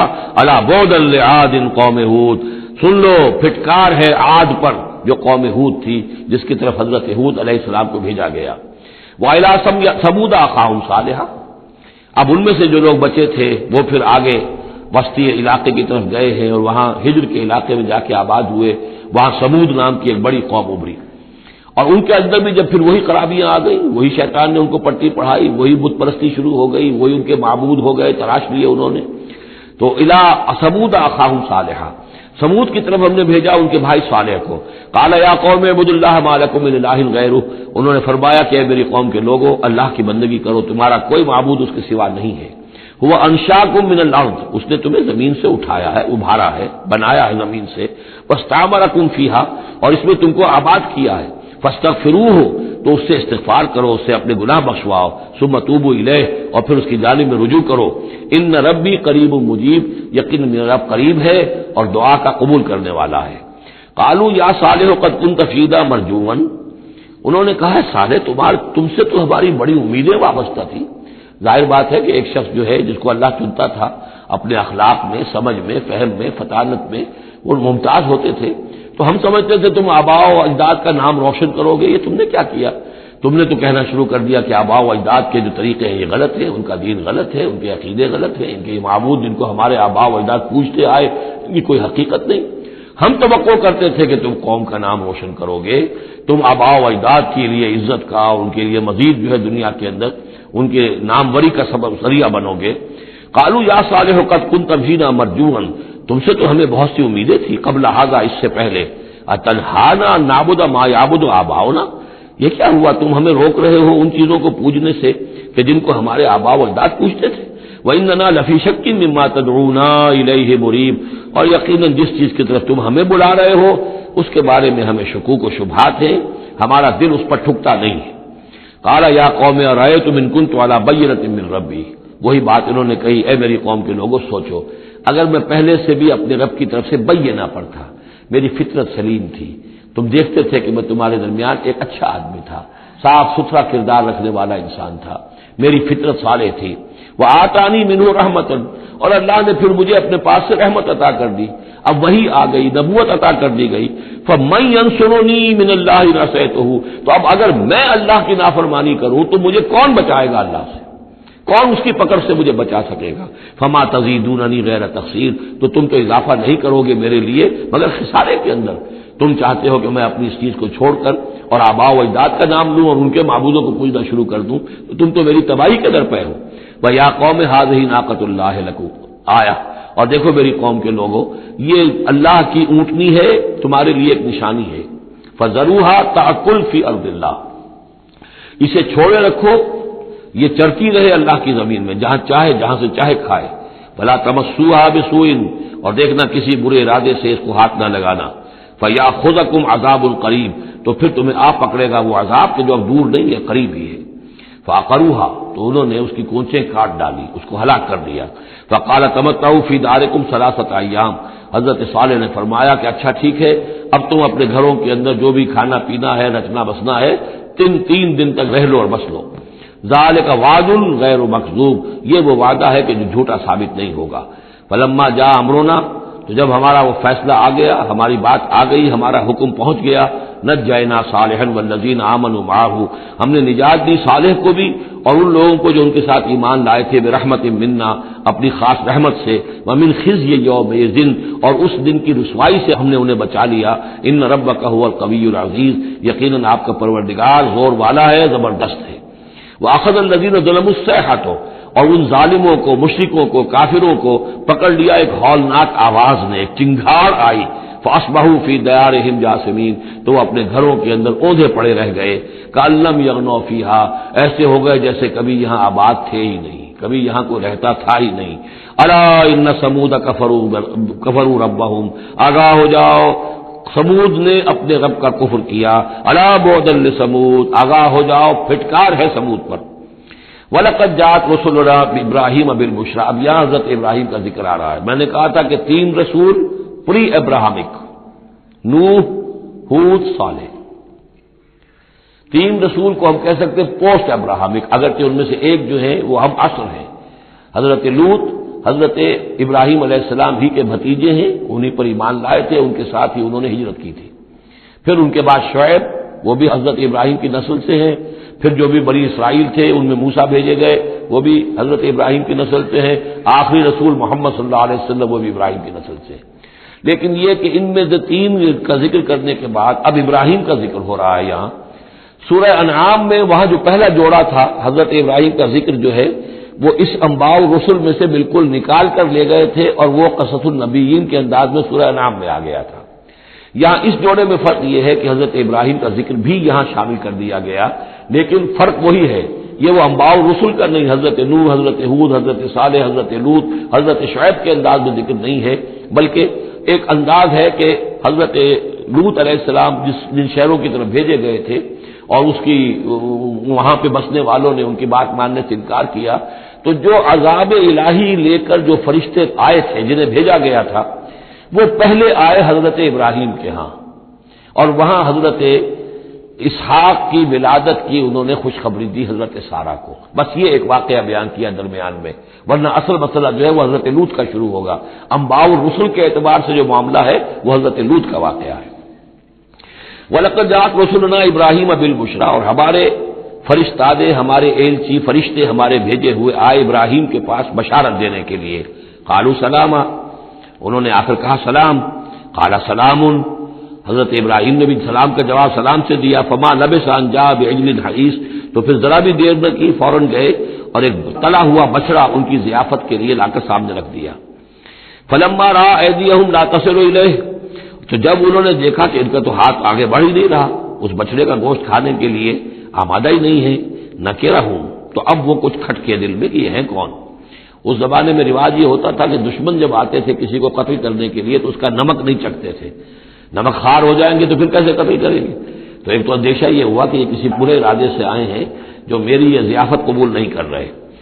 نکرہم وأوجس منهم خیفہ، اور ان کے دل میں، حضرت ابراہیم کے دل میں ان کی طرف سے ایک خوف پیدا ہو گیا۔ قالوا لا تخف، انہوں نے کہا نہیں آپ ڈریے نہیں، انا ارسلنا الی قوم لوط، اصل میں تو اللہ کے ہم فرشتے ہیں، بھیجے گئے ہیں قوم لوط کی طرف۔ اب وہ آخری فیصلہ اس کا جو ہے وہ ہمیں چکانا ہے۔ وامرأتہ قائمۃ فضحکت، ادھر کہیں حضرت سارہ بھی پیچھے کہیں کھڑی ہوئی ہوں گی پردے کے پیچھے، وہ اس پر ہنس پڑی۔ مطلب یہ کہ حضرت ابراہیم کی جو حالت انہوں نے دیکھی کہ میرا شوہر خوفزدہ ہو گیا تھا، تو اس کے اوپر کچھ ان کا معاملہ ہوا، فضحکت، وہ ہنسی۔ فبشرناها باسحاق، تو ہم نے انہیں بشارت دی اسحاق کی، یعنی فرشتوں نے ان کو بشارت دی اسحاق کی۔ حضرت اسماعیل کی ولادت ہو چکی ہے، لیکن حضرت اسماعیل کو تو حضرت ابراہیم جا کر چھوڑ آئے ہیں اور وہ تو مکے میں آباد ہے۔ حضرت سارہ کی اولاد ہوئی نہیں تھی، اصل جو خاندانی بیوی تھی ان کی وہ تو حضرت سارہ تھی۔ حضرت ہاجرہ جو ہے وہ تو بادشاہ مصر نے ان کی خدمت میں ان کو پیش کیا تھا، اسی لیے ان کو لونڈی بھی کہہ دیتے ہیں، یہ حالانکہ وہ شہزادی تھی، وہ بادشاہ کے ہاں شاہی خاندان کی خاتون تھی ہاجرہ سلام علیہا، لیکن یہ کہ یہ یہودی کہتے ہیں کہ وہ تو لونڈی تھی، کنیز تھی۔ تو چونکہ اولاد نہیں ہوئی تھی حضرت سارہ کے ہاں، تو حضرت سارہ ہی نے کہہ کر پھر حضرت ابراہیم سے کہا تھا کہ آپ تعلق قائم کریں ہاجرہ سے، شاید اللہ تعالیٰ آپ کو ہاجرہ سے اولاد دے دے۔ لیکن جب وہ اولاد ہو گئی حضرت اسماعیل، تو پھر وہ جو عورت کی ایک فطرت ہے اور مزاج ہے، تو ان کے لیے کھلنے لگی یہ بات کہ مجھے اللہ نے اولاد نہیں دی۔ اب ظاہر بات ہے کہ حضرت ابراہیم کی توجہ زیادہ ہو گئی ہوگی حضرت ہاجرہ کی طرف، اپنے بیٹے کی طرف، تو پھر وہ ذریعہ بن گیا کہ انہوں نے کہا کہ انہیں چھوڑ کر آؤ، اور اللہ کے حکم سے حضرت ابراہیم نے حضرت ہاجرہ کو اور حضرت اسماعیل کو وہاں بیت اللہ کے پاس، یا بیت اللہ جہاں بعد میں تعبیر ہونا تھا، اس کی صرف بنیادیں اس وقت تھیں لیکن کوئی نشان اور نہیں تھا، وہاں چھوڑ دیا۔ اب یہاں جو ہے اولاد ہو رہی ہے، ان کی بشارت دی جا رہی ہے۔ تو حضرت اسحاق چھوٹے ہیں حضرت اسماعیل سے۔ فضحکت فبشرناها باسحاق ومن وراء اسحاق یعقوب، اور یہ بھی کہا کہ پھر اسحاق کے بعد اسحاق کے ہاں ایک بیٹا ہوگا یعقوب، وہ بہت ہی ہمارے ہاں اس کا درجہ بہت بلند ہوگا، یعنی بیٹے کی بشارت پھر پوتے کی بشارت۔ قالت یا ویلتا آلد وانا عجوز وہذا بالی شیخا، انہوں نے کہا ہائے میری خرابی، کہ اب میں جنوں گی جبکہ میں ہو چکی ہوں نہایت بوڑھی، اور میرا یہ شیخ جو ہے، میرا یہ جو شوہر ہے یہ بھی شیخ ہے، یہ بھی ضعیف ہے، بوڑھا ہو چکا ہے۔ ان ھذا لشیء عجیب، یہ تو بڑی عجیب بات جو آپ بتا رہے ہیں، یہ خوشخبری مجھے دے رہے ہیں اس بڑھاپے کی عمر میں کہ میرے یہاں بیٹا ہوگا۔ قالوا اتعجبین من امر اللہ، ان فرشتوں نے کہا کہ کیا آپ تعجب کرتی ہیں اللہ کے معاملے میں، اللہ کا فیصلہ ہے۔ اللہ جیسے چاہے پیدا کرے، ہم اللہ کی طرف سے خوشخبری دے رہے ہیں، اپنی طرف سے نہیں دے رہے۔ رحمت اللہ وبرکاتہ علیکم اہل البیت، اے نبی کے گھر والوں تم پر اللہ کی رحمت ہو، اس کی برکتیں ہوں۔ اب یہاں اہل البیت کو سمجھ لیجئے کس کے لیے ہے؟ حضرت سارہ کے لیے۔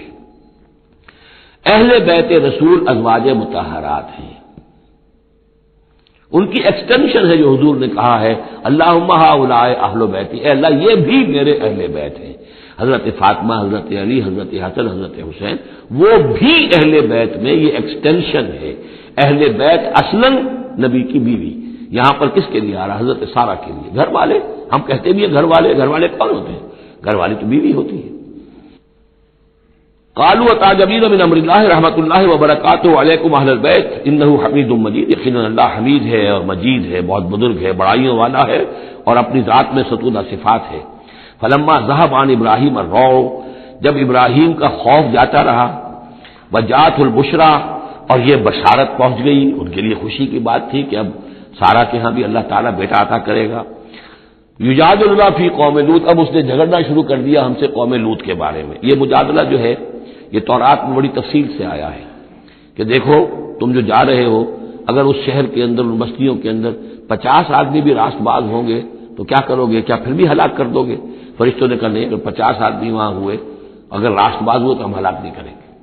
اچھا دیکھو، میری کوئی حیثیت نہیں ہے، میں بہت ناچیز ہوں، لیکن میں پھر جرأت کرتا ہوں، میں اللہ سے عرض کرتا ہوں کہ اچھا ہو سکتا ہے 40 ہوں وہاں پر، تو پھر ان کا اچھا 40 بھی ہوئے تو پھر ہم ان کو بھی پھر چھوڑ دیں گے، بستیوں کے اوپر عذاب نہیں آئے گا۔ ہوتے ہوتے 5 پہ آ گئے، جس پہ کہ آخر میں کہا گیا کہ اے ابراہیم چھوڑو اب اس بات کو، اب یہ تمہارے رب کا فیصلہ آ چکا۔ وہاں ایک بھی نہیں ہے، تم 5 کی بات کر رہے ہو۔ وہاں تو سوائے حضرت لوط علیہ السلام کے خود اور ان کی 2 بیٹیوں کے اور کوئی بھی نہیں تھا کہ جو ان شہروں میں سے بچا ہو۔ تو یجادلنا فی قوم لوط، اب وہ قوم لوط کے بارے میں ہم سے جھگڑنے لگے، یعنی چونکہ وہ حلیم الطبع تھے، طبیعت میں نرمی تھی، وہی جو حضور کی طبیعت میں بھی تھی، حضرت ابوبکر کی طبیعت میں بھی تھی، اس وجہ سے انہوں نے کہا کہ عذاب سے بچنے کی کوئی شکل ہو سکے۔ ان ابراہیم لحلیم اواہ منیب، 3 الفاظ جمع کر دیے گئے۔ یقیناً ابراہیم بہت ہی حلیم بھی تھا، بہت ہی نرم دل تھا، اور بہت ہی اللہ کی جناب میں رجوع کرنے والا تھا۔ یا ابراہیم عارض عن ھذا، تو اب کہا گیا ان سے کہ ابراہیم اب چھوڑیے، اب اس بات سے آپ ذرا قطع تعلق کیجئے۔ انہ قد جاء امر ربک، یہ تو اب آپ کے رب کا فیصلہ آ چکا ہے۔ وَإِنَّهُمْ آتِيهِمْ عَذَابٌ غَيْرُ مَرْدُودٌ، اب ان پر وہ عذاب آ کر ہی رہے گا جسے لوٹایا نہیں جا سکے گا۔ وَلَمَّا جَاءَتْ رُسُلُنَا لُوطًا سِيءَ بِهِمْ وَضَاقَ بِهِمْ ذَرْعًا، تو جب آئے ہمارے یہ فرشتادے بھیجے ہوئے، ہمارے یہ پیغامبر، یہ فرشتے لوط کے پاس، سِيءَ بِهِمْ، کہ وہاں پر یہ بھیجے گئے تھے بہت خوبصورت لڑکوں کی شکل میں، اور ان کے ہاں جو تھا معاملہ، آپ کو معلوم ہے کہ جو عبرت پرستی ان کے ہاں تھی اور جو سوڈمی تھی، تو یہ لڑکے خوبصورت آ گئے تو اس قوم کے لیے، تو ان کے لیے جشن ہو گیا کہ ہمارے لیے شکار آ گئے ہیں بہت اچھے، لوط کے ہاں بڑے عمدہ شکار پہنچے ہیں، لہذا وہ سب غول کے غول اب آ رہے ہیں، حضرت لوط علیہ السلام کے گھر پر چڑھائی کر رہے ہیں۔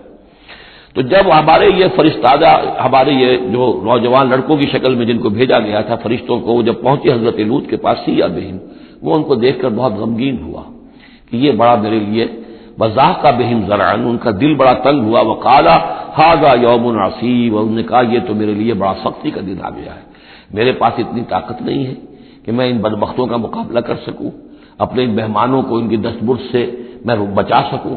اور وہ لوگ جو ہے جانتے تھے جس قسم کی خبیث ان کی تباہی ہو چکی تھی کہ وہ کسی اپیل اور کسی دلیل سے باز آنے والے نہیں ہیں، تو اس سے ان کے دل کے اندر جو ہے وہ ایک عجیب کیفیت پیدا ہوئی۔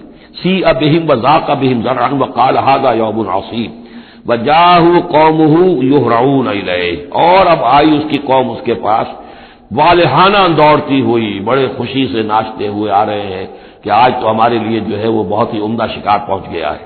وَمِن قَبْلُ كَانُوا يَعْمَلُونَ السَّيِّئَاتِ، تو وہ پہلے ہی سے ان گندے کاموں کے اندر ملوث تھے۔ قَالَ يَا قَوْمِ هَؤُلَاءِ بَنَاتِي هُنَّ أَطْهَرُ لَكُمْ، حضرت لوط نے فرمایا کہ دیکھو میری قوم کے لوگوں، میری بیٹیاں موجود ہیں، وہ تمہارے لیے بہت پاکیزہ ہیں۔ اس کے 2 معنی کیے گئے، ایک تو یہ کہ بیٹیوں سے مراد ہے کہ جو تمہاری بیویاں ہیں وہ میری بیٹیوں کے مانند ہیں۔ نبی جو ہوتا ہے وہ گویا کہ قوم کے لیے والد کی جگہ ہے، جیسے کہ قرآن مجید میں وَأَزْوَاجُهُ أُمَّهَاتُهُمْ، حضور کی تمام ازواج جو ہیں وہ پوری امت کے لیے ماؤں کے درجے میں ہیں، تو گویا کہ میری بیٹیاں ہیں، اللہ نے تمہارے لیے ان کو پیدا کیا ہے، تمہارے لیے جوڑا بنایا ہے، وہ پاک جو ہے تمہارے لیے راستہ اپنی شہوت کی کہ تقاضے کو پورا کرنے کے لیے صحیح راستہ اس کو چھوڑ کر، اور یہ بھی ہو سکتا ہے کہ انہوں نے اپنی بیٹیوں ہی کو پیش کیا ہو کہ تمہیں اگر کرنا ہی ہے تو نکاح کر لو، میں اپنی بیٹیاں تمہیں نکاح میں دینے کو تیار ہوں، لیکن میرے جو یہ مہمان ہیں ان کے بارے میں مجھے رسوا نہ کرو۔ قال یا قوم هؤلاء بناتی هن اطہر لکم فاتقوا اللہ ولا تخزون فی ضیفی، تو اللہ کا خوف کرو اور دیکھو مجھے میرے مہمانوں کے معاملے میں رسوا مت کرو۔ الیس منکم رجل رشید، کیا تم میں کوئی ایک آدمی بھی شریف اور کوئی ایک آدمی بھی نیک چلن نہیں رہا؟ یعنی کوئی تو تم میں سے ایسا نکل آتا جو میرا ساتھ دیتا، جو میری ہاں میں ہاں ملاتا، تم میں تو معلوم ہوتا کہ کوئی ایک شخص بھی شریف النفس باقی نہیں رہا۔ قالوا لقد علمت ما لنا فی بناتک من حق، انہوں نے کہا کہ اے لوط تمہیں خوب معلوم ہے تمہاری بیٹیوں پر ہمارا کوئی حق نہیں ہے۔ اس سے معلوم ہوتا ہے وہ دوسری ہی بات ہی زیادہ راجے ہے۔ وَإِنَّكَ لَتَعْلَمُ مَا نُرِيدُ، اور تم خوب جانتے ہو جو ہم چاہتے ہیں، یعنی باتیں مت بناؤ، ہماری توجہ جو ہے ادھر ادھر لے جانے کی کوشش نہ کرو، تم جانتے ہو ہم جو چاہتے ہیں، جس کے لیے ہم حاضر ہوئے ہیں، جس کے لیے ہم پہنچے ہیں۔ قَالَ لَوْ أَنَّ لِي بِكُمْ قُوَّةً، انہوں نے کہا کاش کہ میرے پاس تمہارے مقابلے کے لیے کوئی طاقت ہوتی، او آوی الی رکن شدید، یا میں کوئی قلعہ ایسا ہوتا جس میں مضبوط میں جا کر پناہ لے لیتا اور تم سے اپنے آپ کو اور اپنے مہمانوں کو بچا لیتا۔ یہاں ہے اصل میں حضور صلی اللہ علیہ وسلم کی ایک حدیث میں الفاظ آئے ہیں، یرحم اللہ لوطا لقد کان یاوی الی رکن شدید، اللہ تعالیٰ رحم فرمائے لوط پر، وہ ایک مضبوط قلعے میں تھے، اللہ تعالیٰ کی حفاظت تو انہیں حاصل تھی، لیکن یہ کہ اس وقت جو صورت بن گئی تھی ان کے لیے، جیسے جب جادوگروں نے جو اپنے انچھڑ پھینکے تھے اور وہ بھی بن گئے تھے فرعون کے دربار میں، وہ بھی شکل اختیار کر لی تھی انہوں نے سانپوں کی، تو حضرت موسیٰ پر بھی وقتی طور پر خوف طاری ہو گیا تھا۔ تو بد بنائے طب بشری خوف کا ہو جانا یہ کوئی نبوت کی عصمت کے منافی نہیں ہے۔ تو یہاں پر بھی اللہ تعالیٰ کی حفاظت تھی، اور جیسا کہ آیا فرشتوں نے پھر ذرا سا ایک ہاتھ ہلایا اور سب کے سب اندھے ہو گئے، وہ اس طرح کا معاملہ تفاصیل تورات میں ہے۔ قال لو ان لی بکم، لیکن جو حسرت کی کیفیت تھی اور جس طرح ضیق میں ان کی جان اس وقت آئی تھی، اس کا تصور کیجئے، کاش کہ میرے پاس تمہارے مقابلے کے لیے طاقت ہوتی، او آوی الی رکن شدید، یا کوئی ایسا ہوتا مضبوط مستحکم قلعہ جس میں جا کر میں پناہ لے لیتا۔ قالوا یا لوط انا رسول ربک، ان فرشتوں نے کہا ہے لوط گھبرائے نہیں، ہم آپ کے رب کے پیغامبر ہیں، بھیجے ہوئے ہیں، لن یصلوا الیک، یہ آپ تک پہنچ ہی نہیں پائیں گے، آپ کو کوئی گردن نہیں پہنچا سکیں گے، آپ بالکل اطمینان رکھیں۔ فَأَسْرِ بِأَهْلِكَ بِقِطْعٍ مِّنَ اللَّيْلِ، اور بھی رات کا ایک حصہ جو باقی ہے اس میں آپ اپنے اہل کو لے کر، اپنے گھر والوں کو لے کر نکل جائیے اس بستی سے۔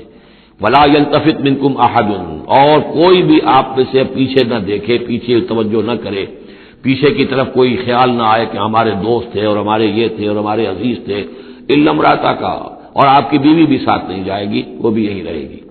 یہ دو بیویاں ہیں جلیل القدر پیغمبروں کی، جن کا ذکر پھر آئے گا بڑی وضاحت کے ساتھ سورہ تحریم میں، ایک حضرت نوح علیہ السلام کی بیوی اور ایک حضرت لوط کی بیوی، کہ یہ اگرچہ کہ کانتا تحت عبدین من عبادنا صالحین فخانتاہما فلم یغنیا عنہما من اللہ شیئا، اگرچہ وہ ہمارے دو بہت ہی نیک اور بہت ہی برگزیدہ بندوں کے تحت تھیں، ان کے گھروں میں آباد تھیں، لیکن یہ کہ انہوں نے خیانت کی، اور اس کے نتیجے میں یہ ہے کہ پھر وہ اللہ تعالیٰ کے عذاب سے ان کے شوہر انہیں بچا نہیں سکے، نہ حضرت نوح بچا سکے اپنی اس بیوی کو اور نہ حضرت لوط بچا سکے اپنی اس بیوی کو۔ الا امرأتک، سوائے آپ کی بیوی کے، انہ مصیبھا ما اصابہم، اس کے اوپر تو وہی مصیبت آ کر رہنی ہے جو ان سب پر آنی ہے۔ ان موعدہم الصبح، اور دیکھیے ان کے وعدے کا وقت صبح کا ہے، صبح کو وہ عذاب آ جائے گا۔ الیس الصبح بقریب، کیا صبح قریب نہیں ہے؟ یعنی اب جلدی کیجئے، اب آپ فوری طور پر یہاں سے اپنی بچیوں کو لے کر نکل جائیے۔ فلما جاء امرنا جعلنا عالیہا سافلہا، جب ہمارا حکم آ پہنچا ہم نے اس کے اونچے کو نیچا کر دیا، یعنی کسی بستی کو تلپٹ کیا جائے تو چھت نیچے ہو جائے گی اور جو بنیادیں اوپر آ جائیں گی، عالیہا سافلہا، الٹ کر رکھ دیا بستیوں کو، وامطرنا علیہا حجارۃ من سجیل، اور مزید ان کے اوپر ہم نے بارش برسائی کنکروں کی، پتھروں کی، یعنی یہ کہ ایک طرف تو یہ کہ کچھ زلزلہ آیا یا کچھ اور زمین میں دھماکہ ہوا، ایکسپلوژن ہوا جس سے وہ بستیاں الٹ گئیں، اور اس کے بعد یہ ہے کہ آسمان سے پھر بارش ہوئی ہے ان پر سجیل۔ یہ سجیل اصل میں فارسی کا لفظ ہے سنگ گل، سنگ گل یعنی یہ کہ مٹی جو ہے اگر کسی صحرا کے اندر تھوڑی سی پھوار پڑے اور زیادہ تیز بارش نہ ہو تو وہ ہر قطرے کے ساتھ تھوڑی سی مٹی مل کر وہ ایک چھوٹا سا دانہ بنتا ہے، اور وہ پھر دھوپ جب پڑتی ہے تو وہ پھر پک جاتا ہے، جیسے کہ کہیں آپ اینٹیں پکاتے ہیں بھٹیوں کے اندر، یہ پھر کہلاتی ہے سنگ گل، یعنی یہ پتھر تو ہے لیکن یہ پتھر نہیں ہے، یہ مٹی کے بنے ہوئے پتھر ہیں، کنکر ہیں، ان کنکروں کی بارش ہوئی جس کے اندر کہ اس کو بالکل دفن کر دیا گیا ان دونوں شہروں کو۔ منضود تہ برتہ وہ جو بارش ہو رہی تھی کنکروں کی تہ برتہ، مسومۃ عند ربک، اور وہ نشان زد تھے تیرے رب کی طرف سے، یعنی ہر ایک کے لیے معلوم تھا کہ کس کو کون سا پتھر لگنا ہے اور کون سا جو شخص ہے اس کی ہلاکت کس کے ذریعے سے ہونی ہے۔ وما ہی من الظالمین ببعید، اور یہ ان ظالموں سے کوئی زیادہ دور نہیں ہے، یعنی جو مشرکین مکہ ہیں، جو قریش ہیں اور عرب کے جو مشرک ہیں، ان سے یہ بستیاں کوئی دور تو نہیں ہے، اس لیے کہ یہ جب جاتے تھے فلسطین کی طرف اپنے قافلے لے کر تو یہاں سے گزرتے تھے۔ قوم سمود کے مسکن بھی ان کے راستے میں آتے تھے، قوم مدین کا علاقہ بھی ان کے راستے میں آتا تھا، پھر یہ عمورہ اور صدوم کی بستیوں کے جو ہے یہ بھی کچھ ان کے جو آثار باقی رہ گئے تھے وہ بھی آتے تھے۔ وَإِلَىٰ مَدْيَنَ أَخَاهُمْ شُعَيْبًا، اور مدین کی طرف ہم نے بھیجا ان کے بھائی شعیب کو۔ میں بتا چکا ہوں یہ بنی قطورہ میں سے ہے مدین، اور پھر ان سے جو ایک قوم بڑی بنی وہ آ کر خلیج عقبہ کے داہنی طرف علاقے کے اندر آباد ہو گئی، اور یہ انٹرسیکشن ہے، کراس روڈ ہے۔ قافلے جو جنوب سے شمال کو جاتے تھے یمن سے شام کو، اور شام سے یمن کو، وہ گزرتے تھے شمالن جنوبن، اور قافلے جو عراق سے آتے تھے اور مصر کو جاتے تھے وہ گزرتے تھے شرقن غربن۔ اس طریقے سے یہ جو ہے انٹرسیکشن تھا ان قافلوں کا، تو یہاں بڑی خوشحالی ہوئی، کاروبار چمکے ان کے، لیکن اس قوم کے اندر پھر وہ خرابیاں آئیں جو ہم پڑھ چکے ہیں سورہ اعراف میں، کم تولنا، کم ناپنا، راہزنی کرنا، جھوٹ بولنا، دھوکہ دینا، یعنی شرک کے علاوہ۔ وَإِلَىٰ مَدْيَنَ أَخَاهُمْ شُعَيْبًا، اور مدین کی طرف ہم نے بھیجا ان کے بھائی شعیب کو۔ قَالَ يَا قَوْمِ اعْبُدُوا اللَّهَ مَا لَكُم مِّنْ إِلَٰهٍ غَيْرُهُ، انہوں نے بھی یہی کہا کہ اے میری قوم کے لوگوں، اللہ کی بندگی کرو، تمہارا کوئی الہ نہیں ہے اس کے سوا۔ وَلَا تَنقُصُوا الْمِكْيَالَ وَالْمِيزَانَ، اور نہ کم رکھو پیمانوں کو اور نہ ہی میزان تول کو۔ إِنِّي أَرَاكُمْ بِخَيْرٍ، میں تمہیں دیکھ رہا ہوں کہ آسودہ حال ہو، اللہ نے تمہیں آسودہ حال کیا ہے۔ انی اخاف علیکم عذاب یوم محیط، لیکن اگر تم اپنی ان غلط بدعمالیوں سے باز نہ آئے تو مجھے اندیشہ ہے کہ تم پر ایک ایسے دن کا عذاب آ جائے گا جو تمہیں گھیر لے گا۔ وَيَا قَوْمِ أَوْفُوا الْمِكْيَالَ وَالْمِيزَانَ بِالْقِسْطِ، اور میری قوم کے لوگوں پیمانہ اور تول جو ہے عدل اور انصاف کے ساتھ پورا پورا دیا کرو۔ وَلَا تَبْخَسُوا النَّاسَ أَشْيَاءَهُمْ، اور مت کم کیا کرو، گھٹایا کرو لوگوں کے لیے ان کے سامان۔ وَلَا تَعْثَوْا فِي الْأَرْضِ مُفْسِدِينَ، اور نہ ہی زمین میں فساد مچاتے پھرو۔ بقیت اللہ خیر لکم، جو بھی اللہ کی طرف سے بچت ہو جائے، صحیح صحیح تولو، صحیح صحیح ناپو، پھر جو بچ جائے تو گویا کہ وہ اللہ تعالیٰ کی طرف سے تمہیں ایک نفع ہے جو اللہ نے دیا ہے، تو جو بھی صحیح تجارت کرتے ہوئے بچت ہو جائے، نفع ہو جائے، وہ بقیت اللہ ہے۔ بقیت اللہ خیر لکم ان کنتم مؤمنین، اگر تم مومن ہو، اگر مانتے ہو میری بات کو، ماننے والے ہو تو وہ تمہارے لیے بہتر ہے۔ وما انا علیکم بحفیظ، لیکن میں تمہارے اوپر کوئی نگران اور نگہبان نہیں ہوں، میں ٹھیکیدار نہیں ہوں، میرا کوئی زور تم پر نہیں چل رہا، میں تمہیں سمجھا رہا ہوں اور نیکی کی تلقین کر رہا ہوں۔ قالوا یا شعیب وصلاتک تأمرک ان نترک ما یعبد آباؤنا، انہوں نے کہا اے شعیب کیا تمہاری نماز تمہیں اس بات کا حکم دیتی ہے کہ ہم چھوڑ دیں ان کو کہ جن کو پوجتے تھے ہمارے آباء و اجداد؟ اگرچہ حضرت شعیب کی گفتگو میں تذکرہ نہیں ہے، لیکن یہ کہ وہ کامن مرض جو ہے، مشترک مرض، بیماری، وہ تو موجود تھا، یعنی وہ شرک۔ او ان نفعل فی اموالنا ما نشاء، یا یہ تمہاری نماز جو ہے تمہیں روکتی ہے، حکم دیتی ہے اس بات کا کہ ہم اپنے مال میں جو چاہے نہ کر سکیں۔ ہمارا مال ہے، یہ جو آج بھی دنیا میں تصور ہے، سیکریٹ رائٹ آف اونرشپ، میرا مال ہے میں جو چاہوں کروں، اسی سے پھر وہ ساری خرابیاں پیدا ہوتی ہیں۔ مال آپ کا ہے، اللہ کی امانت ہے، آپ کے پاس ہے، مالک اللہ ہے، لیکن اس میں اللہ کے حکم کے مطابق تصرف کرنا ہے۔ یہاں کوئی سیکریٹ رائٹ آف اونرشپ نہیں ہے۔ یو آر ٹرسٹیز، یہ امانت چند روزہ جس دماست، در حقیقت مالک ہے ہر شے خداست۔ یہ تو چند دن کی ایک امانت ہے جو ہمارے پاس جو ہے، ورنہ حقیقت میں تو مالک حقیقی ہر شے کا اللہ ہے۔ تو جب انسان مالک اپنے آپ کو سمجھتا ہے فی اموالنا، تو پھر ما نشاء، جو ہم چاہیں گے کریں گے، اور نفعل فی اموالنا ما نشاء، تو تم ہمیں روکنا چاہتے ہو اس چیز سے۔ تمہاری نماز اور دینداری جو ہے اس نے تمہیں یہی سکھایا ہے کہ ایک تو ہمارے معبودوں سے ہمیں برگشتہ کرو، اور دوسرے یہ کہ ہمیں یہ کہو یہ کرو یہ نہ کرو، ہمارے مال ہیں، ہم جیسے چاہیں گے اس کے اندر معاملہ کریں گے۔ انک لانت الحلیم الرشید، ہاں ایک ہی تم ہی تو رہ گئے ہو کہ جو بہت نیک ہو، باوقار ہو، باقی تم ہم پر تنقیدیں کر رہے ہو، ہمیں کہہ رہے ہو کہ ہم غلط کام کر رہے ہیں۔ قال یا قوم ارأیتم ان کنت علی بینۃ من ربی، انہوں نے وہی بات فرمائی، میری قوم کے لوگوں سوچو، اگر میں پہلے سے بھی اپنے رب کی طرف سے بینہ پر تھا، میری فطرت صحیح تھی، میرا کردار صحیح تھا، میں تمہارے ہاں ایک نیک انسان کی حیثیت سے معروف تھا، جیسے حضور الصادق الامین کی حیثیت سے متعارف تھے، وَرَزَقَنِي مِنْهُ رِزْقًا حَسَنًا، اور اللہ تعالیٰ نے اور اپنے پاس سے مجھے اچھا رزق دیا ہے، وہی آئی ہے، نبوت مجھے مل گئی ہے، وَمَا أُرِيدُ أَنْ أُخَالِفَكُمْ إِلَىٰ مَا أَنْهَاكُمْ عَنْهُ، اور میں یہ ہرگز نہیں چاہتا کہ جس چیز سے تمہیں میں روک رہا ہوں، تمہیں اس سے روک کر میں خود وہی کام کرنے لگوں۔ ان اريد الا الاصلاح، میں نہیں چاہتا سوائے اصلاح کے، مستطاعت ہو، جتنا بھی میرے امکان میں ہو، وما توفیقی الا باللہ، اور میری توفیق تو ہے تو اللہ ہی کی طرف سے ہے، جو بھی میرے اندر ہمت ہے، جو بھی استقامت ہے، اور جو بھی مجھ سے کام بن رہا ہے وہ اللہ کی طرف سے ہے، علیہ توکل، تو میں نے اسی پر توکل کیا ہے، وإلیہ انیب، اور اسی کی طرف میرا رجوع کرنا ہے۔ وَيَا قَوْمِ لَا يَجْرِمَنَّكُمْ شِقَاقِي أَن يُصِيبَكُم مِّثْلُ مَا أَصَابَ قَوْمَ نُوحٍ أَوْ قَوْمَ هُودٍ أَوْ قَوْمَ صَالِحٍ وَمَا قَوْمُ لُوطٍ مِّنكُم بِبَعِيدٍ صدق اللہ العظیم۔ رب اشرح لي صدري ويسر لي أمري واحلل عقدة من لساني يفقهوا قولي۔ اللهم ربنا ألهمنا رشدنا وأعذنا من شرور أنفسنا، اللهم أرنا الحق حقا وارزقنا اتباعه وأرنا الباطل باطلا وارزقنا اجتنابه، اللهم ربنا آنس وحشتنا في قبورنا وارحمنا بالقرآن العظيم، اللهم اجعله لنا إماما ونورا وهدى ورحمة، اللهم ذكرنا منه ما نسينا وعلمنا منه ما جهلنا، وارزقنا تلاوته آناء الليل وآناء النهار، واجعله لنا حجة يا رب العالمين آمین۔ رمضان مبارک کا پہلا عشرہ مکمل ہو جانا آپ سب حضرات کو مبارک ہو۔ آج کی شب سے دوسرا عشرہ شروع ہو رہا ہے، پہلے عشرے کو حضور نے عشرہ رحمت قرار دیا ہے اور یہ عشرہ مغفرت ہے۔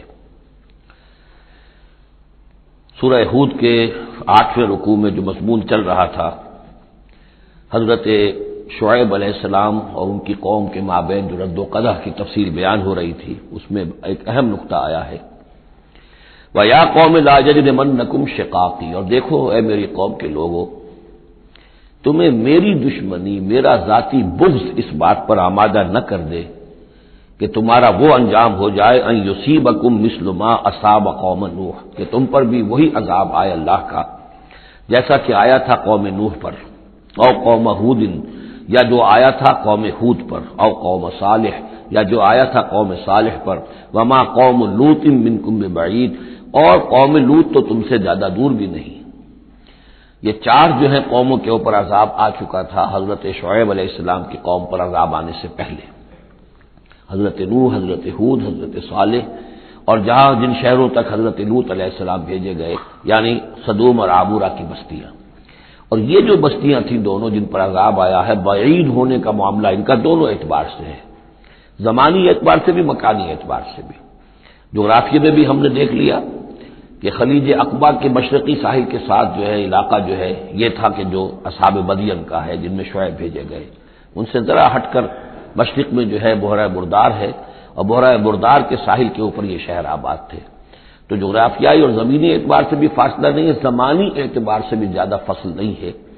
اور اگرچہ بعض لوگوں کا خیال یہ ہے کہ حضرت موسیٰ علیہ السلام جب مدین گئے تھے، مصر سے اپنی جان بچا کر نکلے تھے، تو پھر وہاں جس شیخ کے پاس وہ رہے ہیں اور جس کی بیٹی سے پھر انہوں نے شادی کی ہے، اس کے بارے میں لوگوں نے یہ خیال ظاہر کیا کہ وہ حضرت شعیب تھے۔ مجھے اس سے سختی سے اختلاف ہے، اور مجھے ان لوگوں کی رائے سے اتفاق ہے جو سمجھتے ہیں کہ یہ ممکن ہی نہیں ہے۔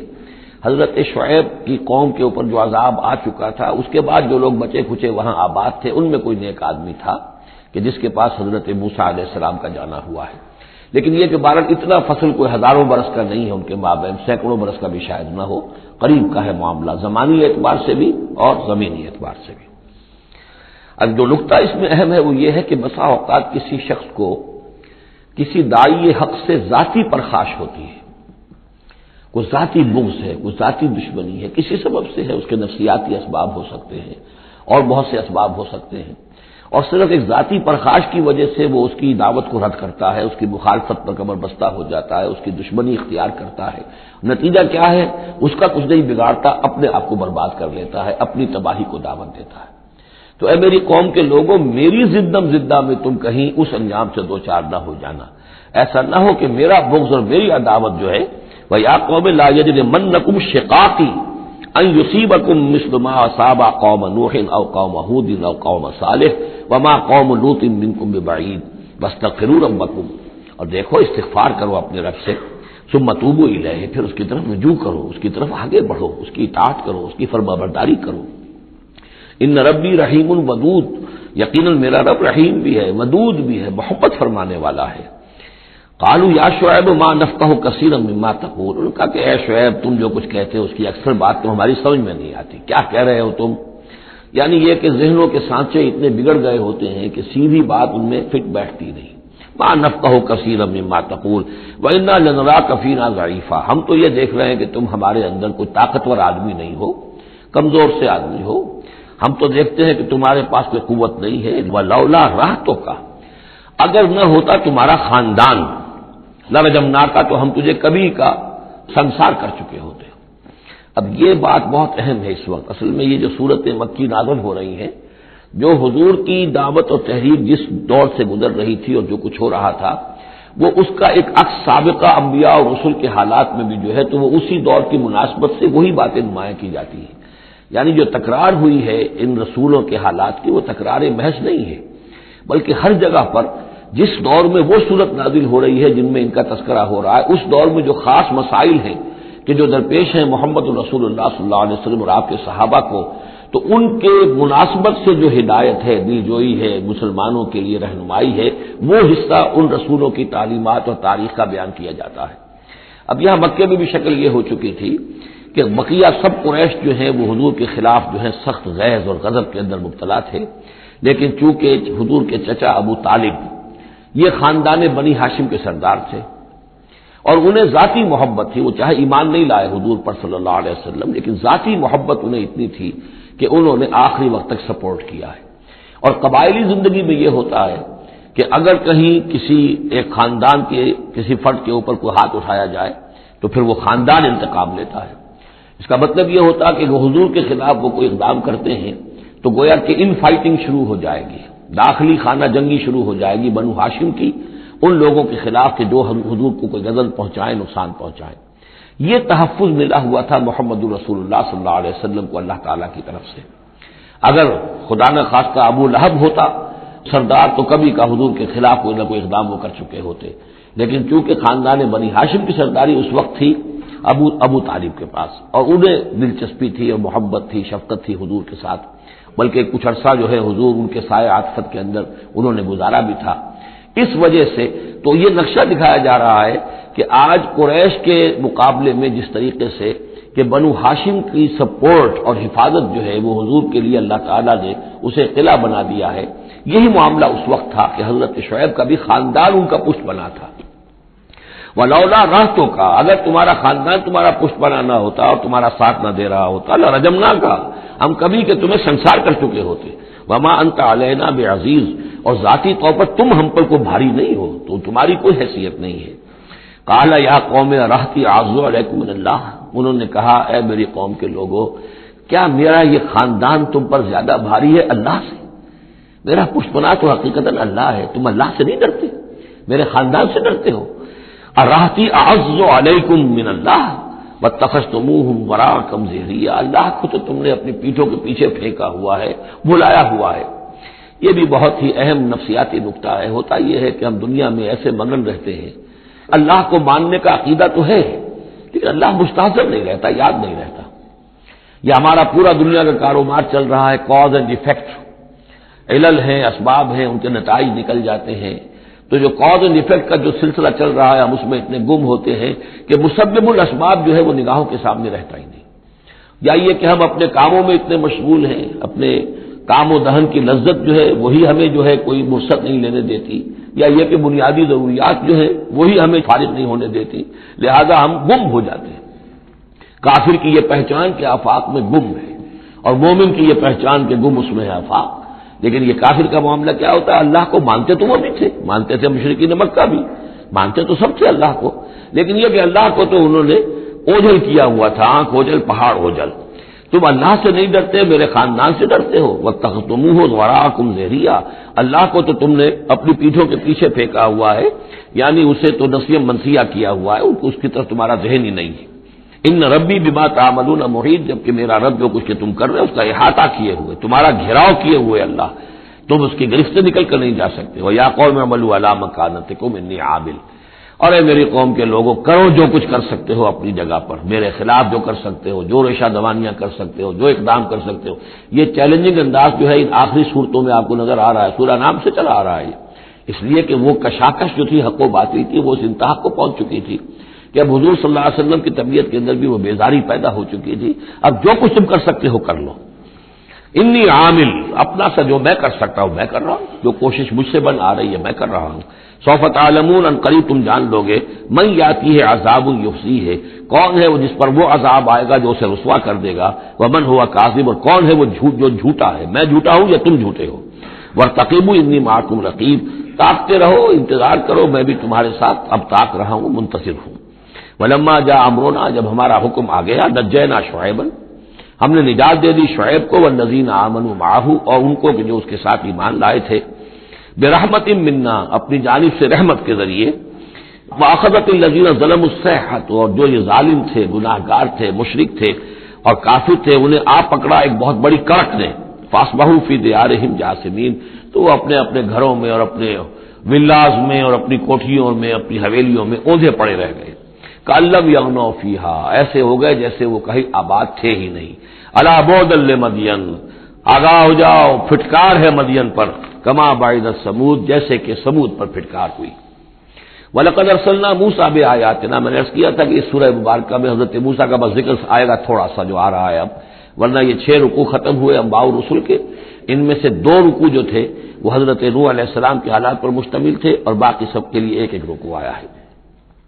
وَلَقَدْ أَرْسَلْنَا مُوسَىٰ بِآيَاتِنَا وَسُلْطَانٍ مُّبِينٍ إِلَىٰ فِرْعَوْنَ وَمَلَئِهِ، اور ہم نے بھیجا موسیٰ کو اپنی آیات کے ساتھ اور واضح سند دے کر فرعون اور اس کے سرداروں کے پاس، فَاتَّبَعُوا أَمْرَ فِرْعَوْنَ، لیکن ان بدبختوں نے فرعون ہی کی پیروی کی، اسی کے حکم کو مانا، اسی کی بات پر چلے۔ وَمَا أَمْرُ فِرْعَوْنَ بِرَشِيدٍ، حالانکہ وہ فرعون کا معاملہ جو ہے وہ کوئی کامیابی والی راہ نہیں تھی، ہدایت والی راہ نہیں تھی۔ یقدم قومہ یوم القیامہ، اب قیامت کے دن وہ آئے گا آگے آگے چلتا ہوا، اپنی قوم کی قیادت کرتے ہوئے آئے گا، آگے آگے آئے گا۔ یوم القیامت، پیچھے پیچھے اس کی قوم آ رہی ہوگی، فَأَوْرَدَهُمُ النَّارَ، اور پھر وہ لا کر آگ کے گھاٹ پر انہیں اتار دے گا، جہنم تک پہنچا دے گا۔ وَبِئْسَ الْوِرْدُ الْمَوْرُودُ، اور وہ بہت ہی برا گھاٹ ہے جس پر اترا جائے۔ جیسے کوئی پانی پینے کے لیے جانور آتے ہیں، ان کا کوئی سردار جو ہے وہ آگے آگے آ رہا ہو، سب گھاٹ پر وہ اپنے پھر پورے قافلے کو لے آتا ہے، اسی طریقے سے یہ جہنم کے گھاٹ پر، اس آگ کے گھاٹ پر لا اتارے گا فرعون اپنی قوم کو۔ وَأُتْبِعُوا فِي هَٰذِهِ لَعْنَةٌ، اور اس دنیا میں بھی ان پر لعنت جو ہے ان کے پیچھے لگا دی گئی۔ وَيَوْمَ الْقِيَامَةِ، اور قیامت کے دن بھی، بِئْسَ الرِّفْدُ الْمَرْفُودُ، برا ہے وہ انعام جو ان کو ملنے والا ہے۔ ذَٰلِكَ مِنْ أَنبَاءِ الْقُرَىٰ، یہ ہیں ان بڑی بڑی بستیوں اور بڑے ملکوں کے اہم خبریں، نقصھا الیک، جو کہ ہم آپ کو سنا رہے ہیں، بیان کر رہے ہیں آپ پر۔ منہا قائم و حصید، ان میں سے ایسی بھی ہیں جو ابھی قائم ہیں، موجود ہیں، اور ایسی بھی ہیں کہ جو بالکل ختم ہو گئی، معدوم ہو گئی۔ حصید کا لفظ اصل میں آتا ہے کھیتی کے لیے، جبکہ فصل کاٹ دی جائے، فصل کٹ گئی ہو تو جو منظر نظر آتا ہے وہاں پر جو ویرانی ہوتی ہے۔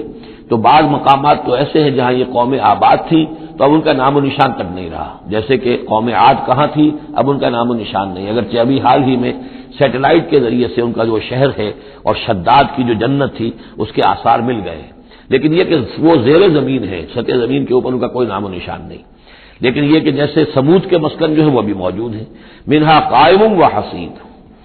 وَمَا ظَلَمْنَاهُمْ وَلَٰكِن ظَلَمُوا أَنفُسَهُمْ، اور ہم نے ان پر کوئی ظلم نہیں کیا، انہوں نے اپنی جانوں پر خود ظلم اٹھایا۔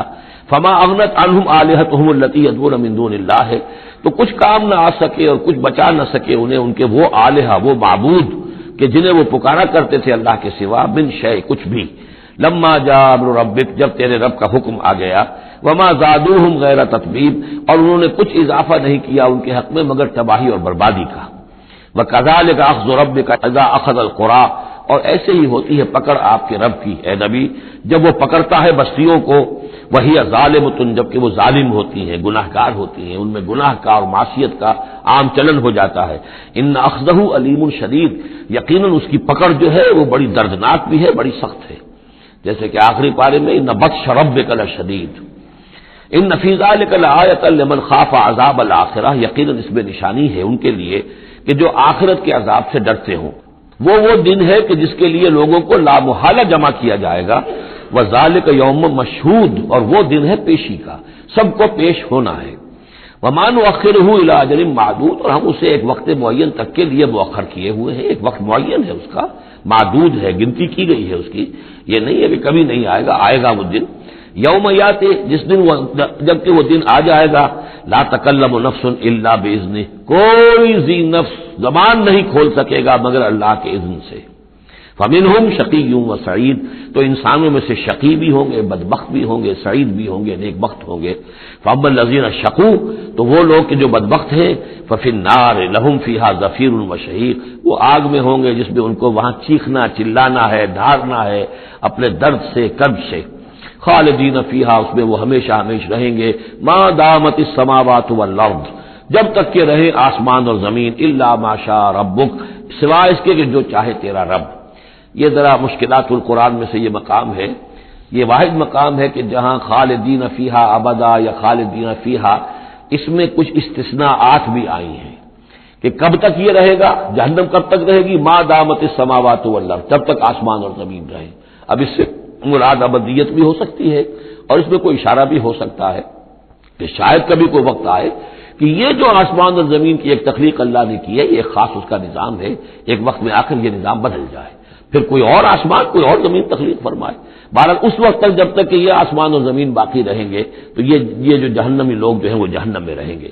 اس میں بھی ایک استثناء، الا ما شاء ربک، اللہ کا اختیار ہے، اگر کسی کو چاہے اس میں سے نکالنا تو اس کا اختیار مطلق ہے، جیسا کہ ہم نے عرض کیا، کئی دفعہ عرض کیا ہے کہ جیسے اہل سنت کے نزدیک اللہ تعالیٰ کے بارے میں ہم یہ نہیں کہہ سکتے کہ وہ اس پر عدل کرنا واجب ہے، لیکن یہ کہ وہ عدل کرے گا۔ اسی طریقے سے یہ بات کہ اللہ تعالیٰ کا اختیار مطلق ہے، وہ کسی کو چاہے تو نکال لے، لیکن ہم یہ جانتے ہیں کہ کفار کے لیے یہ جہنم جو ہے وہ ابدی ہے، اللہ نکالے گا نہیں، واللہ عالم۔ ان ربک فعال لما یرید، یقیناً آپ کا رب جو ہے جو ارادہ کر لے اس کو کر گزرنے والا ہے۔ واما الذین سعدوا، اور جو لوگ نیک بخت ثابت ہوں گے، ففی الجنۃ خالدین فیہا، اور وہ جنت میں رہیں گے ہمیشہ ہمیش، ما دامت السماوات والارض، جب تک رہے آسمان اور زمین، الا ما شاء ربک، سوائے اس کے کہ جو آپ کا رب چاہے، عطاء غیر مجذوذ، اور یہ جو بخشش ہے یہ بے انتہا ہوگی، اس کا خاتمہ کبھی نہیں ہوگا۔ یہ اضافی لفظ جنت کے لیے آ رہا ہے کہ جو دوزخ کے لیے نہیں آیا۔ یہ جو ذرا سا باریک باریک فرق ہوتا ہے، پھر اس سے بڑے فلسفیانہ نقطے نکلتے ہیں، اس سے پھر محققین نے، علماء نے جو ہیں پھر بہت سے دلائل استدلال کیے ہیں۔ چنانچہ حافظ ابن تیمیہ رحمہ اللہ اور شیخ ابن عربی دونوں کی ایک رائے ہے جو اہل سنت کا جو عام اجماعی عقیدہ ہے اس سے مختلف ہے۔ اہل سنت کا اجماعی عقیدہ یہ ہے کہ جنت اور دوزخ دونوں ابدی ہیں، ہمیشہ ہمیشہ ہمیشہ ہمیشہ، کوئی اختتام نہیں ہے، نہ جنت کا نہ دوزخ کا۔ لیکن امام ابن تیمیہ رحمہ اللہ اور شیخ اکبر جو صوفیاء کے ہیں، شیخ ابن عربی، اگرچہ ان دونوں میں بڑی بود ہے بہت سی چیزوں کے اندر، اور امام ابن تیمیہ جو ہے وہ بہت ہی سخت تنقید کرتے ہیں اور سخت الفاظ استعمال کرتے ہیں شیخ ابن عربی کے لیے، محی الدین ابن عربی، لیکن یہ کہ اس معاملے میں ان دونوں کی رائے ایک ہے، اور وہ یہ ہے کہ جنت تو ابدی ہے، دوزخ ابدی نہیں ہے۔ ایک وقت آئے گا، چاہے وہ ارب سال کے بعد آئے، وہ ابد ہمارے اعتبار سے ابدی ہو، ہمارے اعتبار سے انفائنائٹی ہوگا، لیکن یہ کہ ایک وقت آئے گا کہ جہنم ختم ہو جائے گی، یہ ان کی رائے ہے، واللہ اعلم۔ فلا تک فی مریۃ مما یعبد ہؤلاء، تو تمہیں کوئی شک نہ رہے ان چیزوں کے بارے میں جن کو یہ لوگ پوج رہے ہیں۔ ما یعبدون الا کما یعبد آباؤہم، نہیں پوج رہے یہ مگر ایسے ہی جیسے کہ ان کے آباء و اجداد پوجتے رہے من قبل، اس سے پہلے۔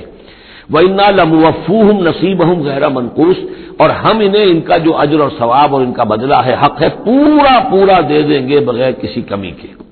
وَلَقَدْ آتَيْنَا مُوسَى الْكِتَابَ فَاخْتُلِفَ فِيهِ، اور موسیٰ کو ہم نے کتاب دی تھی پھر اس میں اختلافات پیدا کر دیے گئے۔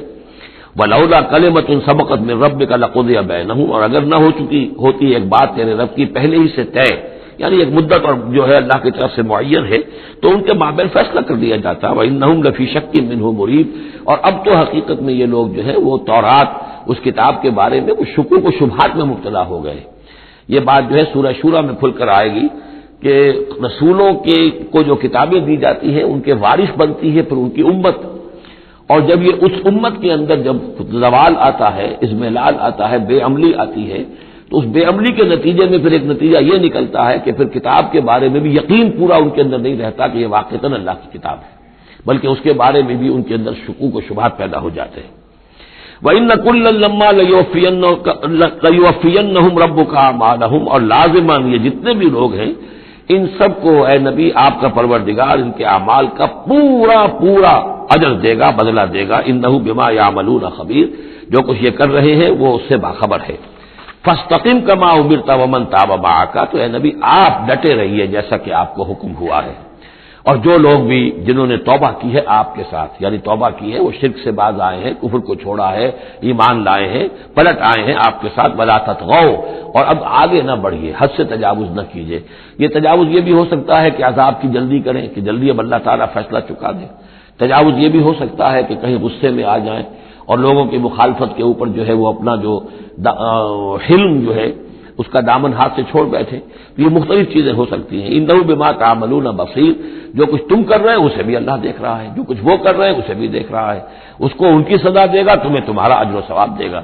ولا ترکنوا الی الذین ظلموا، اور دیکھو اس ظالموں کی طرف کوئی جھکاؤ پیدا نہ ہو جائے تمہارے اندر، رشتہ داری کی وجہ سے، دوستی کی وجہ سے، تمہاری ان کے ساتھ جو پرانے مراسم چلے آ رہے ہیں، اگر کہیں اس کی وجہ سے تم ان کے ساتھ جھک جاؤ گے، فتمسکم النار، تو تمہیں بھی آگ پکڑ لے گی۔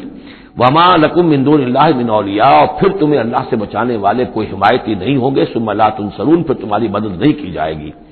واقم الصلاۃ طرفی النہار وزلفا من اللیل، اور اے نبی نماز کو قائم رکھیے۔ اب یہ سارے خطابات آپ دیکھ رہے ہیں کہ بظاہر واحد کے صیغے میں حضور سے ہو رہے ہیں، لیکن یہاں پر خطاب امت سے، مسلمانوں سے، حضور کی وساطت سے اہل ایمان جو ہے وہ مخاطب ہے۔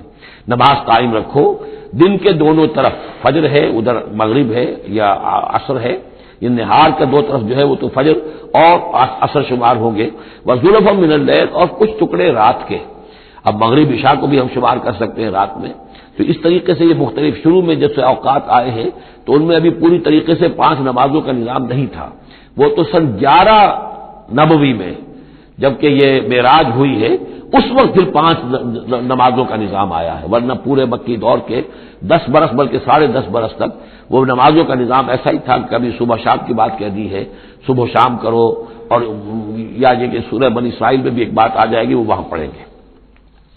واقم الصلاۃ طرفی النہار وزلفا من اللیل ان الحسنات یذهبن السیئات، یقیناً نیکیاں بدیوں کو دور کر دیتی ہیں۔ ذالک ذکریٰ للذاکرین، اور یہ یاد دہانی ہے یاد رکھنے والوں کے لیے۔ واصبر فإن اللہ لا یضیع اجر المحسنین، اور صبر کیجیے اور اللہ تعالیٰ محسنین کا، نیکی کرنے والوں کے صبر کو ضائع نہیں کرتا۔